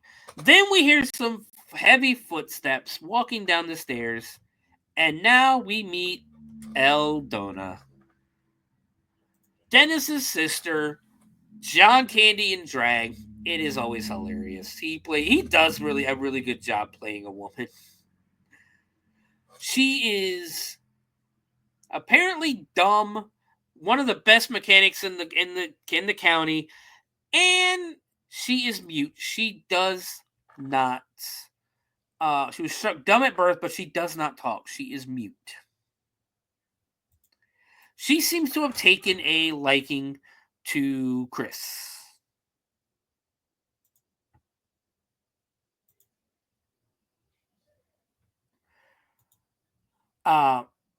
Chris makes a comment that he should take all this metal and sell it, and make a bunch, and basically what is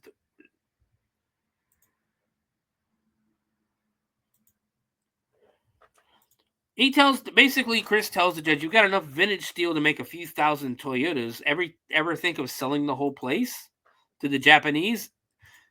And the judge gets excited. He goes, "Bing bong, there you go. Does the Pope wear a hat?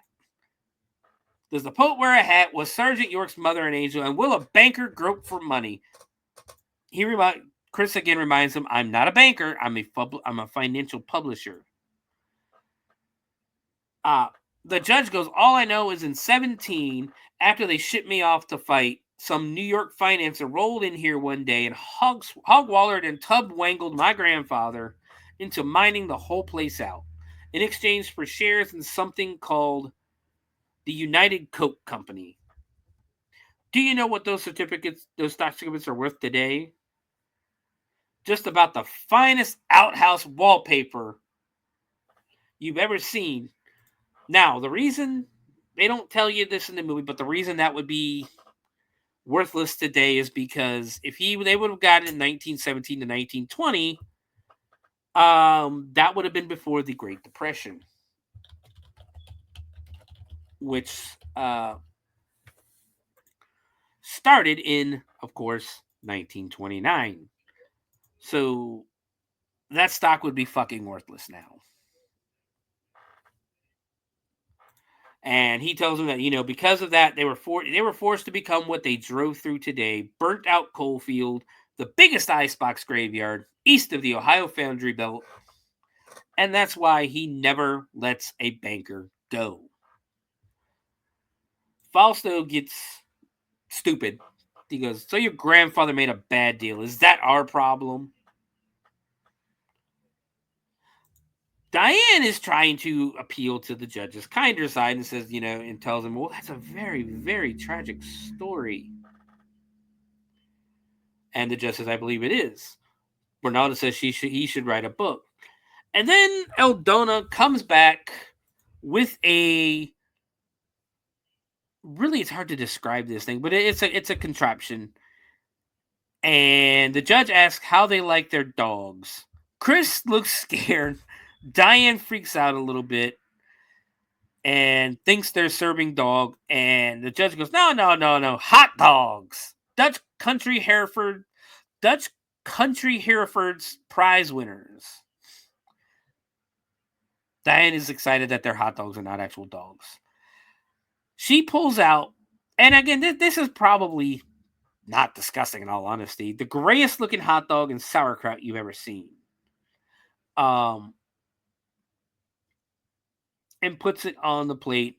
The judge has it on a piece of bread, and nobody wants it again probably because it's gray. But there are certain German sausages that you eat that are gray.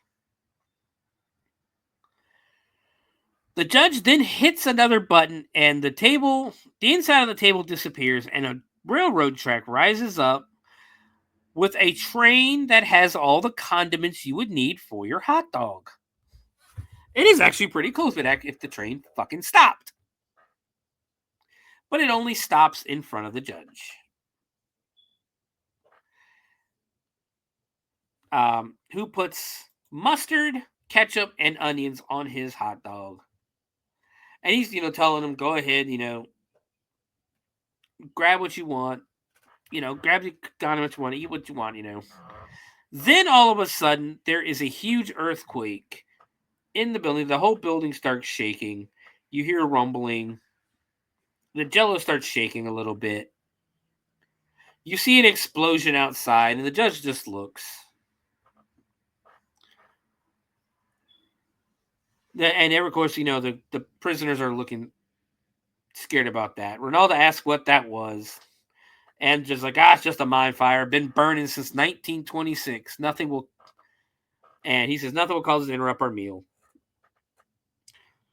Tells him again, come on, mix up them condiments the way he does. And it's disgusting the way he's eating it. The train starts moving again. And a pickle comes flying out and hits Fausto in the face. Fausto decides it's time for him and Ronaldo to escape. He says that they're wicked, that they're funky, misanthropic, codependent animals, and that he's not going to sit there, or he won't have his sister, who was once the Queen of Mardi Gras, sitting at a table with a pickle shooting train. Ronaldo says, he's right, we have to go. Miss Perda gets up and picks up the semi-automatic weapon from earlier. Fausto and his sister decide to jump out of a window, and they go running as Perda is shooting at them. And apparently Miss Perda is a stormtrooper because she doesn't hit a fucking shot. Chris and Diane throw their napkins at the judge, and they go running. The judge just hits a button, and a gate closes, trapping Diane and Chris inside. Eldona appears behind them, grabs Diane by the back of the neck, and Chris tells her, "You unhand her." So Eldona grabs him by the back of the neck, and he goes, "Yeah, that's more like it." She drags him back to her grandfather, who tells her to show them to their room. Excuse me. Meanwhile, Fausto and Ronaldo are outside. They are running away, trying to escape through a field, till when they come to a body of water that they say smells like it smells like Sao Paulo. And they both go, "Toxics." Ronaldo does not want to go swimming in it, and Fausto is trying to explain to her, we kind of gotta. We have to get to the freeway. So he kind of pushes her in. He falls in. They go swimming across. We cut back inside. Miss Perda has released the hounds to go looking for Ronaldo and Fausto. Back inside, Eldona is showing Chris and Diane to I guess their, not really the cell, but their bedroom that they will be locked in. Slams the door, locks it. Chris offers to make a fire because he can see that Diane is kind of chilly. Cut back outside. Ronaldo and Fausto get across that nasty, it's really not even that long of a river. It's like probably could have just ran around it. But they get up there. They're going up. They're trying to hitchhike to a truck, and Chris is waiting for them. He says, "Congratulations, folks. You made it across our gully. You should get a prize." And he pulls out his weapon. They beg to let them and their friends go, and says that they're rich, solvent, liquid. Dennis asks, what the hell am I going to do with money? All I do is work for the Reeves since I was 8. And that his room and board, he gets free room and board. Fausto says he has the power to help them. Dennis is looking like he's going to break. And Fausto says, "Dude, it looks like you need a nice couple of weeks holiday. Like a vacation. Time off from your job." And apparently that is where Dennis goes, you peeled the correct banana there. So that's where you get Dennis's attention. Fish taco, vacation, fish tacos, all that stuff. They hear the dogs. Dennis tells them to hide, that it's his cousin, the original ditch witch. Hide, get down.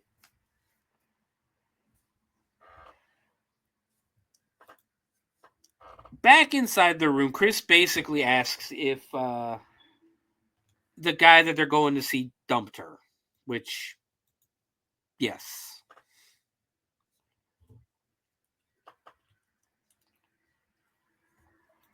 Chris asks, what are you planning to do when you get down to Atlantic City and confronted him?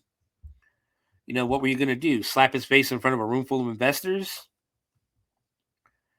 She's just sitting there brooding. He tells it happens to the rest of us, that he was married to someone named Imelda Marcos. Tells him that guy doesn't deserve him. He doesn't like the guy. She said, Diane says how big of a jerk she was, that she always picks the wrong guy. And she starts kissing Chris in the room and basically saying, "I picked the wrong guy. It's embarrassing." All this stuff. She says she better lie down. She goes and gets into bed and tells him that he's nothing but trouble. Cut back a little later. There's a shit ton of cuckoo clocks going off. And We cut back to the bedroom. They are both in bed under the same blanket. Chris decides to shoot his shot, rolls over, and starts to kind of cuddle with her.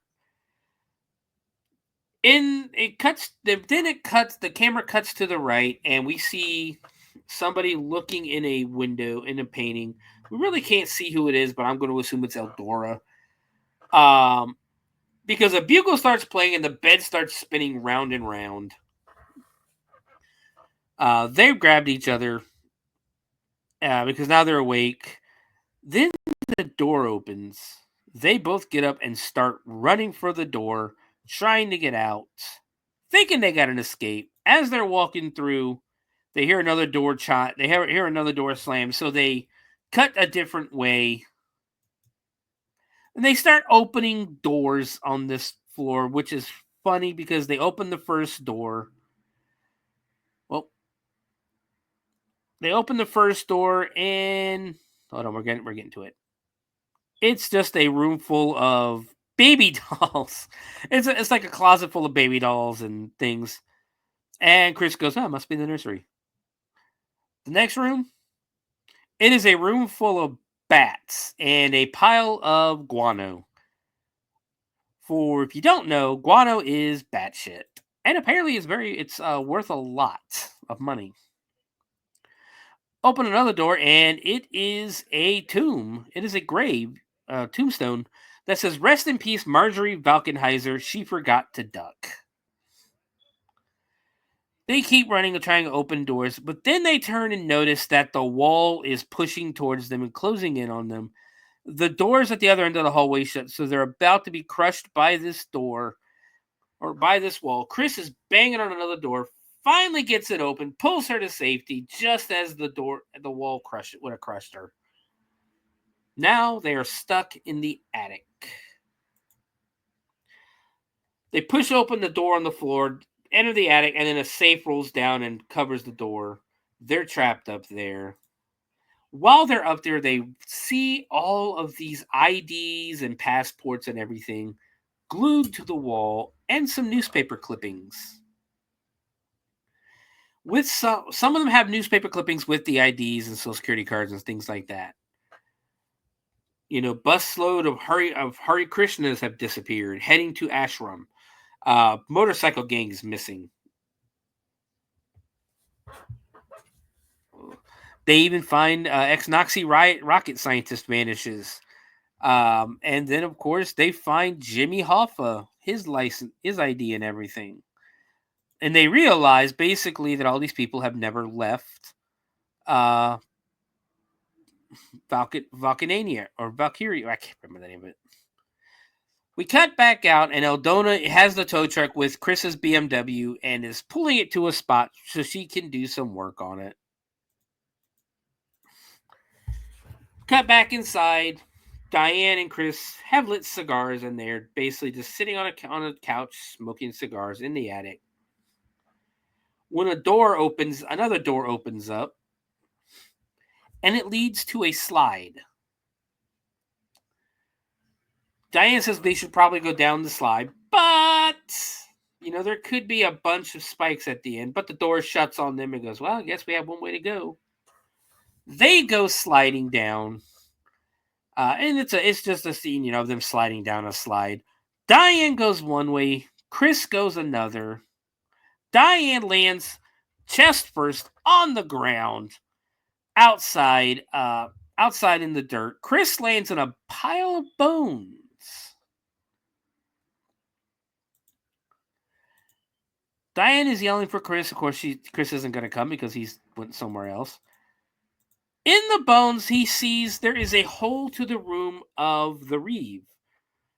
And as he's watching, the Reeve is getting ready for bed. He takes off the wig for the little bit of hair that he had, and then removes the nose and sets it down. He has no nose or upper lip. He gets in bed, farts, and goes to sleep. Outside, Diane is creeping around, and she hears some noises and a couple of guys working in, or I think a minute, she hadn't got to that. She finds the BMW and then realizes that there's nothing left of it except, there's no roof, there's no doors. It's just the car itself. She gets in, tries to start it. It won't start at all. Nothing. She picks up the phone to try to call 911, and the system to which the subscriber has no agreement with this carrier. All that good stuff. She grabs her coat that was still in the car, and she's walking around the graveyard or the junkyard when she comes across a couple of guys she hears noise of. And it is these two Garbage Pail Kid style guys. Ladies and gentlemen, I introduce you to Bobo and Little Devil. They are the Reeves grandsons. And apparently they got kicked out of high school because they got too fat. And this is two grotesquely overweight, obviously, they're obviously in rubber suits, wearing diapers. You're talking Baby Huey looking guys. They're working together, they're arguing, because this is apparently what they do. They're not allowed in the house, by the way. They're arguing. One tells the other to go get the ball peen hammer. He goes, I know what a ball peen hammer looks like. And they're talking like that. One of them, because you really can't tell which one's Bobo and which one's Little Devil. But one of them walks away and finds Diane. They start chasing her, but Eldona catches her. And they start laughing. Goes, no, don't worry about it. Eldona's got her. Yeah, Eldona's got her. Oh, that's not good. And the other one agrees, no, that's very not good. We cut to Eldona, who is gorilla pressing Diane over her head and is about to throw her down a mine shaft to the coal fire. And that's when Bobo and Little Devil are begging her not to do this. And she raises her higher again. They're like, no, we want to play with her. Eldona basically lets her down and lets the Bobo and Little Devil have her, and shakes her fingers at them. Cut back inside. The judge is sleeping, and he gets a call all of a sudden that Miss Perda has got some speeders, and that she's bringing them back. Cut outside, and there is a limo, like a hearse limo, following the cop car. And out gets Digital Underground. They're going into the court. Dennis walks out, smiles at the dancers. Miss Perda brings them inside. Meanwhile, in the bedroom, the judge has gotten ready, put his leg. By the way, he has a fake leg too. Sits down in one of his chairs and is lowered down to the next floor. Chris falls out of the hole in the wall with Bones falling with him and starts rummaging, kind of going through the room. And, he actually pulled out takes a bone for, takes a bone for protection, then finds the judge's gun. And finds an article that says Village Reef hurt in foundry blast. And that's when the judge pops back up and says, I thought I got rid of my vermin problem from last year. He attacks Chris, swings the cane at him. Chris ducks and hits him in the fake leg with the bone. They fight around. They fight around a little bit. Chris ends up stepping in his bedpan. And the judge is trying to hit him pulls out a knife from his cane and tries to stab Chris with it, but then he's hitting the bedpan. Chris hits him in the gut with the bone. They're fighting again. He ends up in the judge's chair, kicks the judge off, goes running. Throws a skunk at him, and the judge just goes, "My skunk!" Chris opens the door and runs right into Eldona. Eldona picks him up and puts him in a hug, or puts him in a basically grabs him, puts him in a clinch. The judge tells me you are worse than a week of yellow shitstorms. First, I find you rooting around in my private things. Now you're making advances against my little granddaughter. And Chris was telling me I was just trying to get away from you. I ran into her, okay? The judge says, well, she's got your taint on her now. Taint? No choice but house policy. Chris agrees, like, hey, yeah, sure, house policy, whatever. Whatever man touches her, she gets to keep. So Chris starts freaking out because he realizes that means that means he has to marry the judge's granddaughter. And he's just going, what the hell? I just ran a stop sign. I just want to get to Atlantic City. And he's begging him. The judge laughs and goes, she'll know what to do with him. In the courtroom, we get the same before. The desk moves up. The judge pops up and starts reading the charges.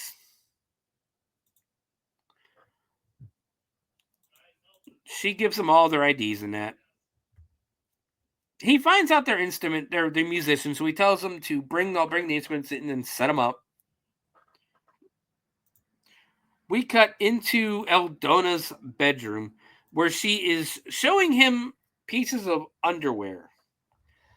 And basically like, hey, do you want to see me in this? And he's like, no. Finally, Miss Perda shows up and tells her that, hey, he's not supposed to see you before the wedding, before the big day. Chris goes, what is it, Halloween? Nope. So she has her assault rifle again, by the way. Brings him with her. We cut outside where Diane is in a cage and she's playing some kind of card game with Bobo and Little Debo. I think it's Slap is what she's playing with them. Little Debo hits the card first, Diane's hand second, and then Bobo was on top. Little Debo was saying that it was his deal now because he got there first. But Diane's trying to explain to him that Bobo wins because his hand was on top. Like she's teaching him a game like they were like preschoolers or kids.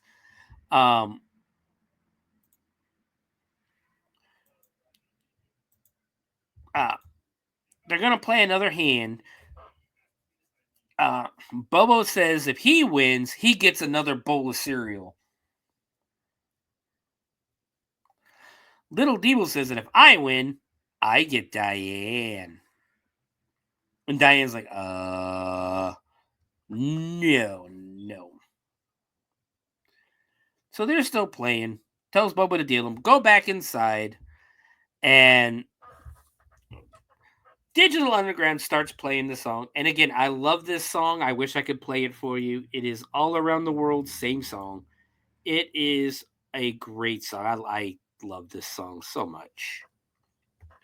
So they're playing, they're dancing around. They get to the chorus. Now, I forgot to say this. Tupac Shakur is in the band at this point. Again, sadness will happen in a few years to Tupac, but they're singing their song. When they get to the chorus, the judge starts playing on his piano, and it actually sounds pretty sweet, what they're playing in there. And even the band likes it. The girls go on stage and start dancing with the judge. And it's funny because they keep cutting back to, I know his name is something different, but I always call him Humpty because he's from the Humpty Dance. I forgot what his name, Shock G, I think. Yeah, Shock G. Is staring, looking confused, but the girls are dancing with him, and it sounds good in there. Tells them to gather close because it's time for the judgment. And he essentially sends them on their way, finds them not guilty. Because they, light of their contribution to the common good, he suspends all sentences and they're free to go. They start celebrating, but he asks them to help with one thing, that they could be witnesses to his granddaughter's wedding. We cut outside as the judge and Chris are taking a walk. He asks where Diane is, and he tells her, she went home. I got something better for you. And he tells Chris that in many cases here, I do often choose to invade the maximum levy. Frequently undesirables are put to death. And of course, to him, bankers are undesirables. Yeah. And he sits there and goes, I understand, and I agree with, consider undesirables should be put to death, but he goes, I ran a stop sign. But the judge goes, yeah, and you're a banker too. Don't forget that. That's the most important part here. That's double death. However, he'd be willing to cast aside all findings, be blind to his banker's blood, and let him live out his days here if he as husband to his granddaughter, father to her child, and heir to his seat.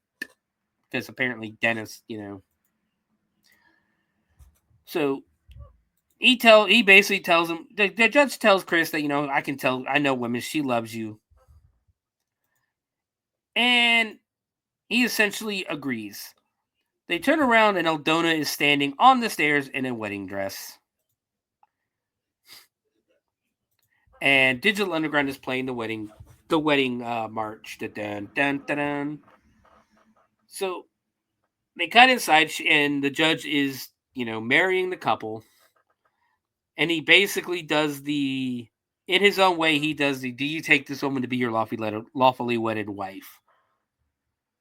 She, Aldona grabs him, and he starts mumbling. Yeah. And apparently says yes eventually. He says I do. The judge declares them man and wife and tells them to kiss the bride. That he may kiss the bride. And he's like, yeah, nah, we got plenty of time for that on the honeymoon. Yeah. And the judge goes, kiss the bride. Not in front of all these people, Your Honor. He says now, and Aldona grabs him and plants a big one on him. The Digital Underground starts to leave.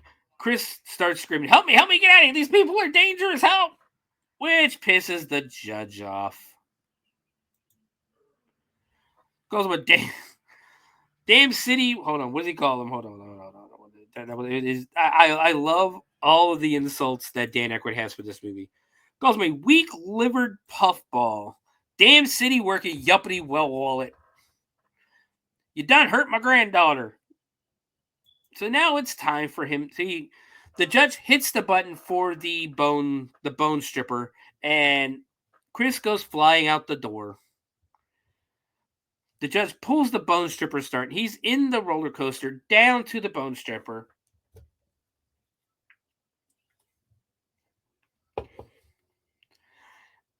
Flying down the roller coaster with the two nets on the sides and that. As he's going, the machine kind of starts to fall apart.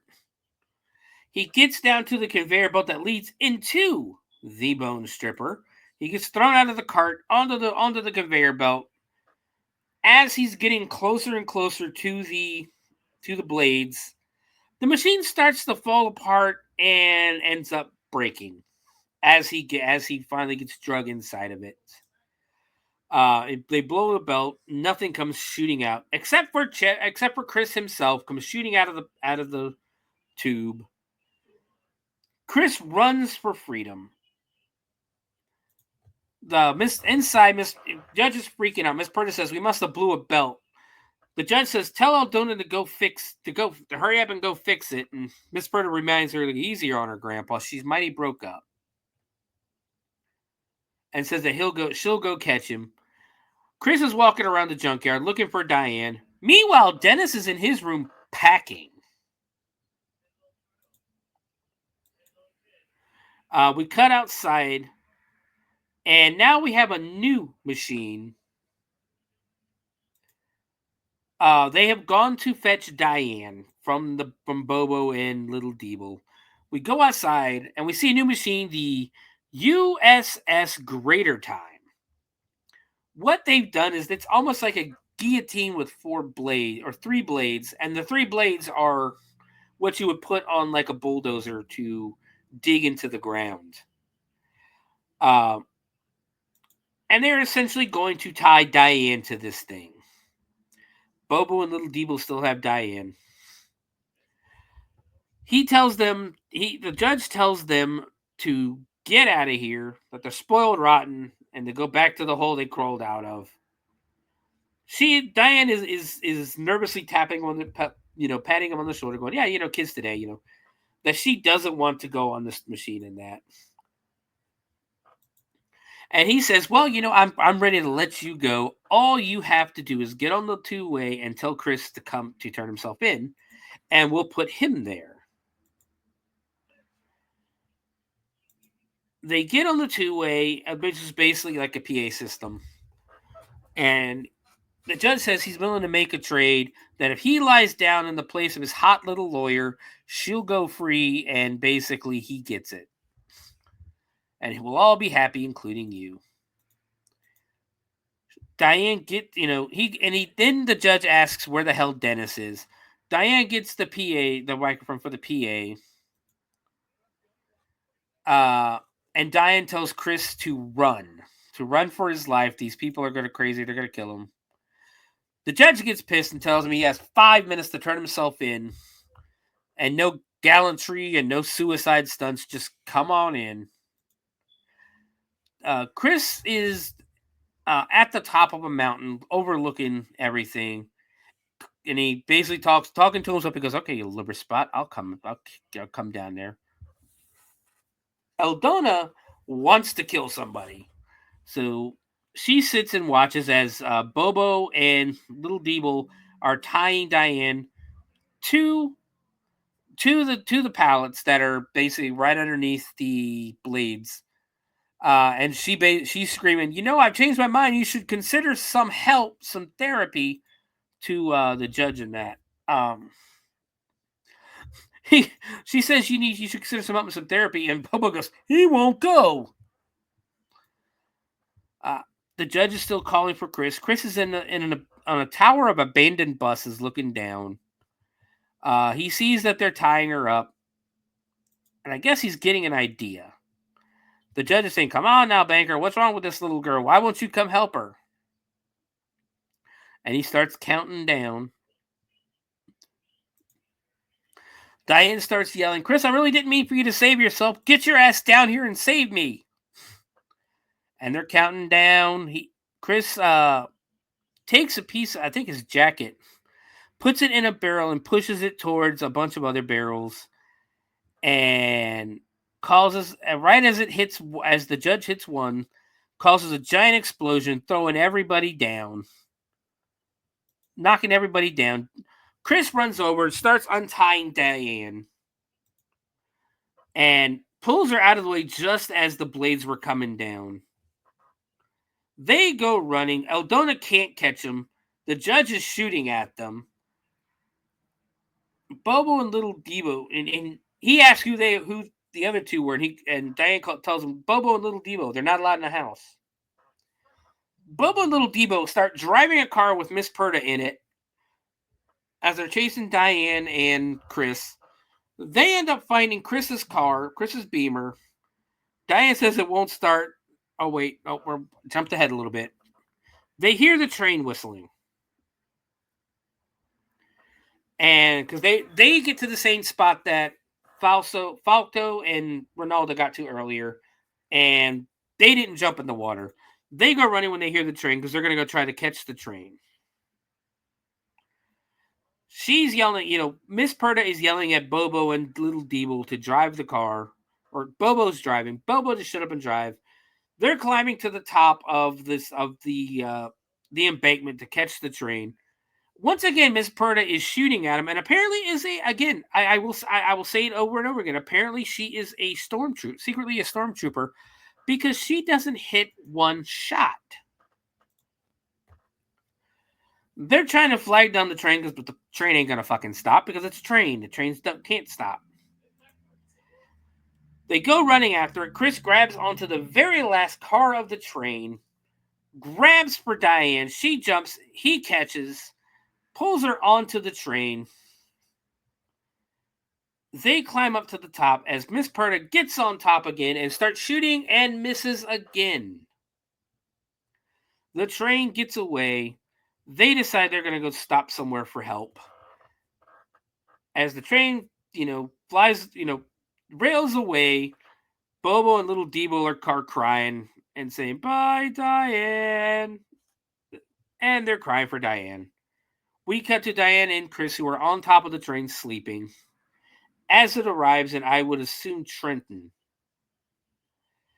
Inside the police station, they've got a big master diagram of everything that's happened to them, and they're going through what happened, all that good stuff. They've gotten cleaned up a little bit, and they're with the attorney general and some police, and they're just staring dumbfounded. And the attorney general basically says, "Yeah, you're going to need to come with us for identification purposes." And Chris is like, "Wait a minute. The man removed his upper nose and upper teeth 3 inches in front of my face and started crooning Bing Crosby. I'd like to help out, but I'm pretty sure I could pick him out of a lineup."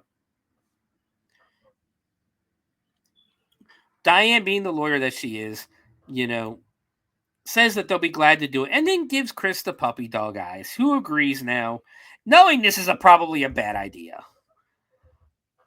Cut to the night. All these police cars and SWAT team and military are flying towards Valkyria, whatever. I can't remember the name of the city. And they get on their walkies and are basically telling them that I've never seen the attorney general of any state go on a raid before. By the way, that's a little weird to me. He calls out, "This is the state attorney general. Come out with your hands up." Diane says that they could probably convince him to come out. And the attorney general agrees. Again, not a good fucking idea if you're there to arrest somebody. But he sends Diane and Chris up to the door to try to get them to come out. With like 100 guns aimed at the door. She's laughing, saying, "Wait till he gets a load of this." All the cops are still aiming their guns at the door.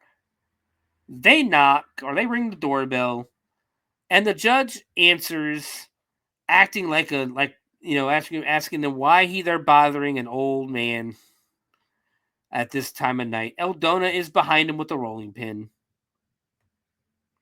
And he's asking, "Who are you? Why are you bothering an old man?" Diane says, "You're through, Judge." And the judge in his old man voice goes, "Oh, you kids better turn around. There's a bee's nest." Chris and Diane turn around, and every single cop, the attorney general, everybody is waving and smiling, going, "Hi, Judge." And the judge gets excited. "Evening, troopers. You can't go too far in this part of the state without running across my friends." So it was a trap to bring them back to Valkyria.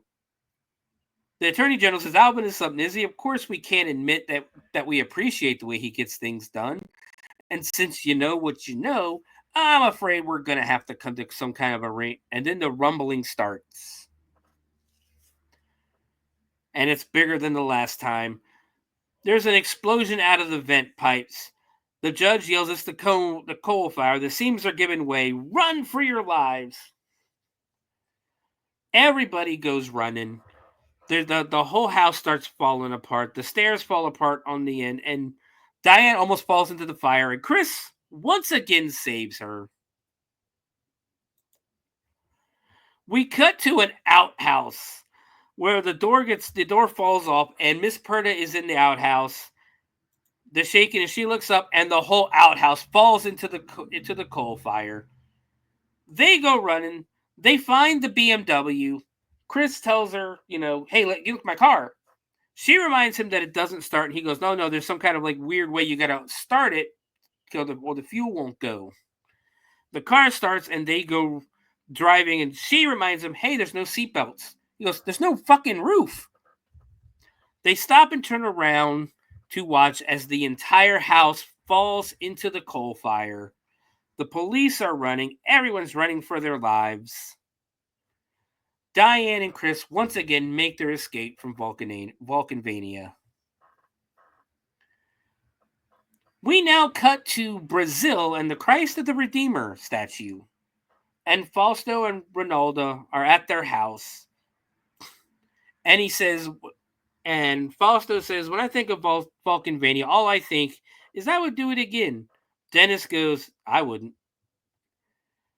So basically, Fausto and Ronaldo have now hired Dennis to be the head of their personal security, and he is now starting a relationship with Ronaldo as they walk to the edge to look over the side and look at the ocean. Cut back to New York. The doorman is actually cleaning off what's left of Chris's car. And we cut back upstairs till we see Chris napping and mumbling. He wakes up. He wakes up screaming. Or he doesn't wake up screaming. Diane wakes him up and says, you're having a nightmare. Hold on, calm down. He's just having a nightmare. And none of it's, it's all over and real. She decides she's going to go take a shower. He turns the TV on in the news, and they start talking about the mine fire in Vulcanvania, and they're barely able to contain it and hold it. They cut to the reporter who's there, and they see somebody who lives there, a resident of Vulcanvania. They go to interview him, and they start talking, and it is the judge. And he says, we're going to be okay. I'm going to go live with my son-in-law. He lives in New York. Chris starts freaking out, falls over the couch, and the judge holds up Chris's ID and goes, see you soon, banker. Chris puts a Looney Tunes style hole in the wall and goes, no, you won't. He's gone. Roll credits. That is nothing but trouble. I can't do this movie justice. What a movie. So let's do a little bit of trivia before we get to the rating and everything. So Dan Akroyd, there are two actors in this movie who play two characters. Dan Akroyd plays the Vulcanheiser, or the Reeve, the judge, and he plays Bobo. And then John Candy, of course, plays Dennis and Eldona. So much of the stuff in this movie is based on some of the more outlandish elements in this movie, such as the mutant twin babies, are a series of dreams that Dan Akroyd has been having. Like, what kind of fucking dreams is he having? It did bomb at the box office. We'll do the budget and everything now. So the budget for the movie was $40 million. You have basically four of the top stars of 80s and 90s comedy in the movie, plus some big side characters in that. The location in Beverly Hills. So 40 million seems about right.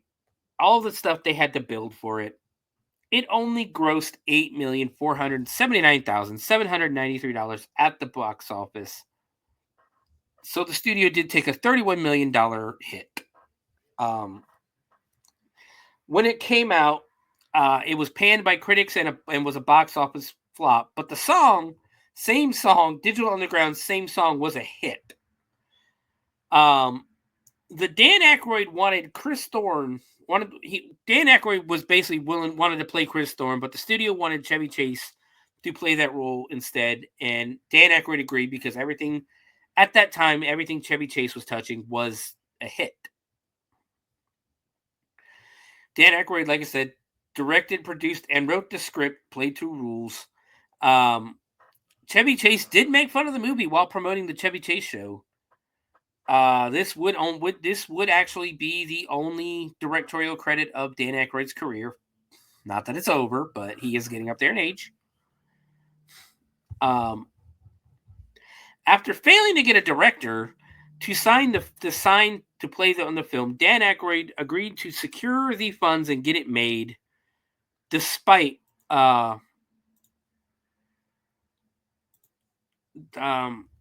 despite not wanting to direct it all. So he didn't want to direct this movie.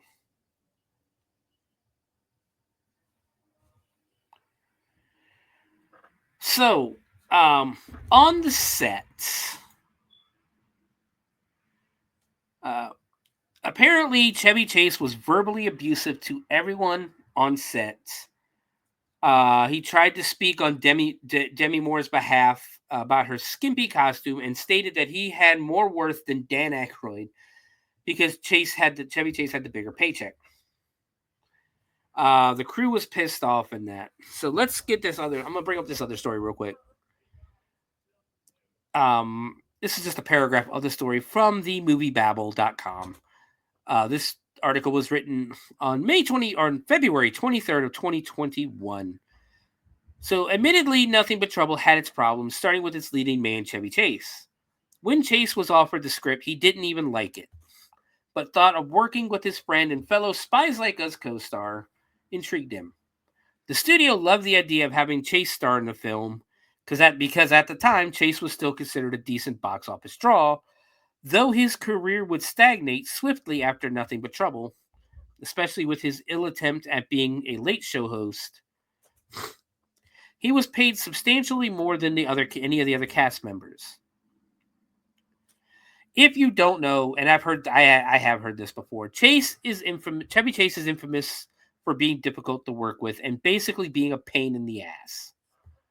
This started after he left Saturday Night Live in its first year in 1975 to begin his Hollywood career, and the success he accumulated led to some notorious prima donna behavior. When he returned to SNL in 1978 for a guest host appearance, he acted like a big bully, ordering people around or demeaning them for no sensible reason. John Belushi hated him, and so did Bill Murray, who famously even got into a physical altercation with Chase, who was then hailed by the New York Magazine as their heir apparent of Johnny Carson. Kind of want to see about this. Let me read this.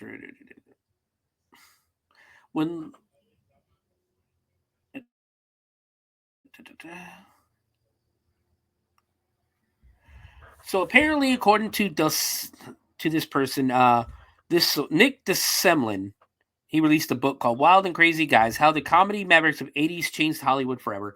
But according to the author, the pair equally disliked one another and were extremely competitive in their early careers.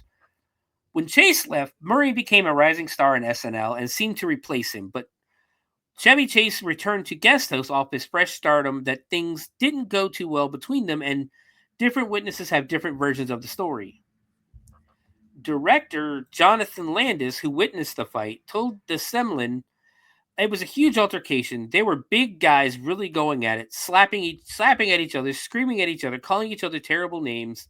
The best insult, which made a huge impression on me, was by Bill. In the heat of the anger, he pointed at Chevy and yelled, "Medium talent." What Murray told DeSemlin was a little different, though, and he told his version of the story in typical Murray fashion. It was really a Hollywood fight, a don't touch my face kind of thing. Chevy is a big man, and I'm not a small guy, and we were separated by my brother Brian, who comes up to my chest. So it was kind of a non-event. It was just significant. The significance of it. It was an Oedipal thing, a rupture, because we all felt mad he had left us, and somehow I was the appointed avenging angel who had to speak for everyone. When Chase was on SNL, his dry sense of humor and classic weekend update line, "I'm Chevy Chase and you're not," spurred him into fame, and all of a sudden he was a household name that New York Magazine called him the heir apparent to Johnny Carson at the time. So there's no doubt that when Chase walked onto the set of SNL to guest host, he thought he was going to be treated like a god. When Murray entered the show as a replacement to Chase, fans were not eager to laugh during any of his sketches, and he really had to fight to gain the approval of the audience that had rather have Chase come back. eventually he became loved just as much as Chase. So it was a sort of ex-king meets new king, which resulted in fists flying. Different accounts vary on who actually told Chase the cast hated him, but according to biography.com, it was Bill Murray himself. According to the other sources, it was John Belushi's brother Jim. Either way, it sparked a shouting match that went into the dress rehearsal. Murray commented on Chase's marital problems with then wife Jacqueline Carlin, saying, "Go fuck your wife, she needs it." Chase's response to compare Murray's face to a good landing space for Neil Armstrong. Then Chevy Chase challenged Bill Murray to a fight, and Murray went to punch Chase in the face. It wasn't until Caddyshack until the legends made peace. So, wow, I never knew about that. Apparently, there was a fight between Chevy Chase and Bill Murray on the set of SNL. That's pretty amazing. So, yeah, basically, according to Taylor Negron, Chase and Moore's working relationship was so bad. Demi Moore's relationship was so bad, it reminded Negron of his parents' abusive relationship, and the crew actually encouraged him to leave the set when not on camera for the sake of his mental health. So I guess him and Demi Moore had a bad, basically it's not uncommon, it's not new news that Chevy Chase was really hard to work with. That he was kind of an asshole. So let's see if we can find. So I think that'll be it for the trivia in that. We've been running pretty long. Now we're gonna go ahead and call it right here. So basically, again, this is a movie I grew up watching. I loved this movie. It was great growing up, and it still holds up. I'll definitely give it 4 3/4 stars, if not 5. Honestly, I think this might be our first 5-star movie because, again, I love this movie. I love this movie. I love watching this movie. Again, I can't do it justice. You need to go watch this movie. It is definitely a go watch this movie as soon as you can. It is free on Plex, but I suggest going to YouTube because the ads are easily skippable on YouTube, and there's not as many as there were on Plex. Like, I was watching it on Plex, and it was almost like every 5 minutes ads would pop up, and then 6 ads, 30 seconds long. That ain't gonna do it for me. But yeah, I'll give it 5 stars. Again, the script is great, the comedy's there, the weird characters. It's great. I love it. So where can you find me? You can find me everywhere at the Bloody Binge Movie Podcast. On Facebook, on X, and on X, though, it is under the Bloody Binge Movie Show. And on, YouTube. You can find it under the Bloody Binge Movie Podcast on YouTube, where you can find all of our past episodes. You can also, if you want to listen to the audio audio-only version of the show, anywhere that Spreaker uploads episodes, we will be there. We are on Spotify. We are on Apple Podcasts. We are on iHeartRadio Podcasts. We are everywhere that Spreaker uploads, which is pretty much everywhere. Not only that, you can find me on TikTok at Sewer Dweller. You can find me on Twitch at Sewer Dweller 78. I'm going to try to get a little more into Twitch going forward. I did just do an episode a couple of weeks ago playing a new game that is actually only the first part of the game. Cannot remember the title of the game, but it was an alien game, and it was pretty fun. So check that out. You'll always find me there playing Grand Theft Auto and other things. Hopefully, I'm going to start getting a little more horror movie games than that because that's the theme of me. Also, in June, we are taking a trip down to Indianapolis, Indiana, for the Days of the Dead horror movie convention. It's got a great lineup. It's got a Friday the 13th reunion, and I do mean a reunion. It's got a lot of people from Friday the 13th and a bunch of others. Art the Clown is going to be there. David Howard Thornton himself. And a bunch of other stars. Eli Roth, Ty West, just a bunch of people. Next week on the show, we are going to do Cocaine Cougar. It is a movie put out, kind of like last week with Asylum. I don't think Asylum produced this one though, but kind of like Asylum last week with Bikini Spring Break, trying to bank off the popularity of Spring Breakers. This movie is doing the same thing, except banking off the popularity of Cocaine Bear, which Cocaine Bear is awesome. So we're doing Cocaine Cougar next week. The week after that, WrestleMania weekend, Thursday night. We are going to be watching No Holds Barred to celebrate the weekend. After that, which I believe will be the 28th. No, wait, the 11th, the 18th, the 25th, maybe even the 24th. We will be doing our post 420 episode, and we are going to be watching Evil Bong. From there, in May, the first week of May, we are I can't remember. Hold on. Why is my mind drawing a blank right now?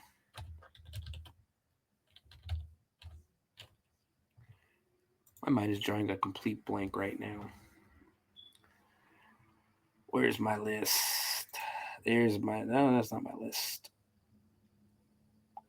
May 2nd, we are celebrating halfway to Halloween. On May 1st, of course, we are doing Shivers. Join us for that episode if you are a haunter who works in a haunt that has a history of paranormal experiences. If you've had a paranormal experiences inside your haunt, please send me an email at bloodybinge@gmail.com or message me on Facebook, STEPHAN Henderson. Look me up, message me, and let me know you have a story that you would like to tell on the air, or send me an email and I will gladly read it on air for you. Not only that, so we're doing that for halfway to Halloween. On May 2nd for halfway to Halloween, the Bloody Binge returns with Jacko. The week after that, we're celebrating Mother's Day with Big Bad Mama, cult classic exploitation film from the 70s. On the 16th of May, we have Amityville Reaper. On the 23rd, we're going to the beach to celebrate for Memorial Day, and we are going to watch Broken Lizards Club Dread. And finally, for the last day of school, May 30th, we are watching the sequel to Rock and Roll for High School. We are watching Rock and Roll High School Forever with Corey Feldman. So much coming up on the Bloody Binge Movie Podcast. Tune in Monday, of course, 9 o'clock for Uncle Necro's Tomb of the Terrible, where they will also be talking about horror movies. So guys, be good to each other and keep watching horror movies.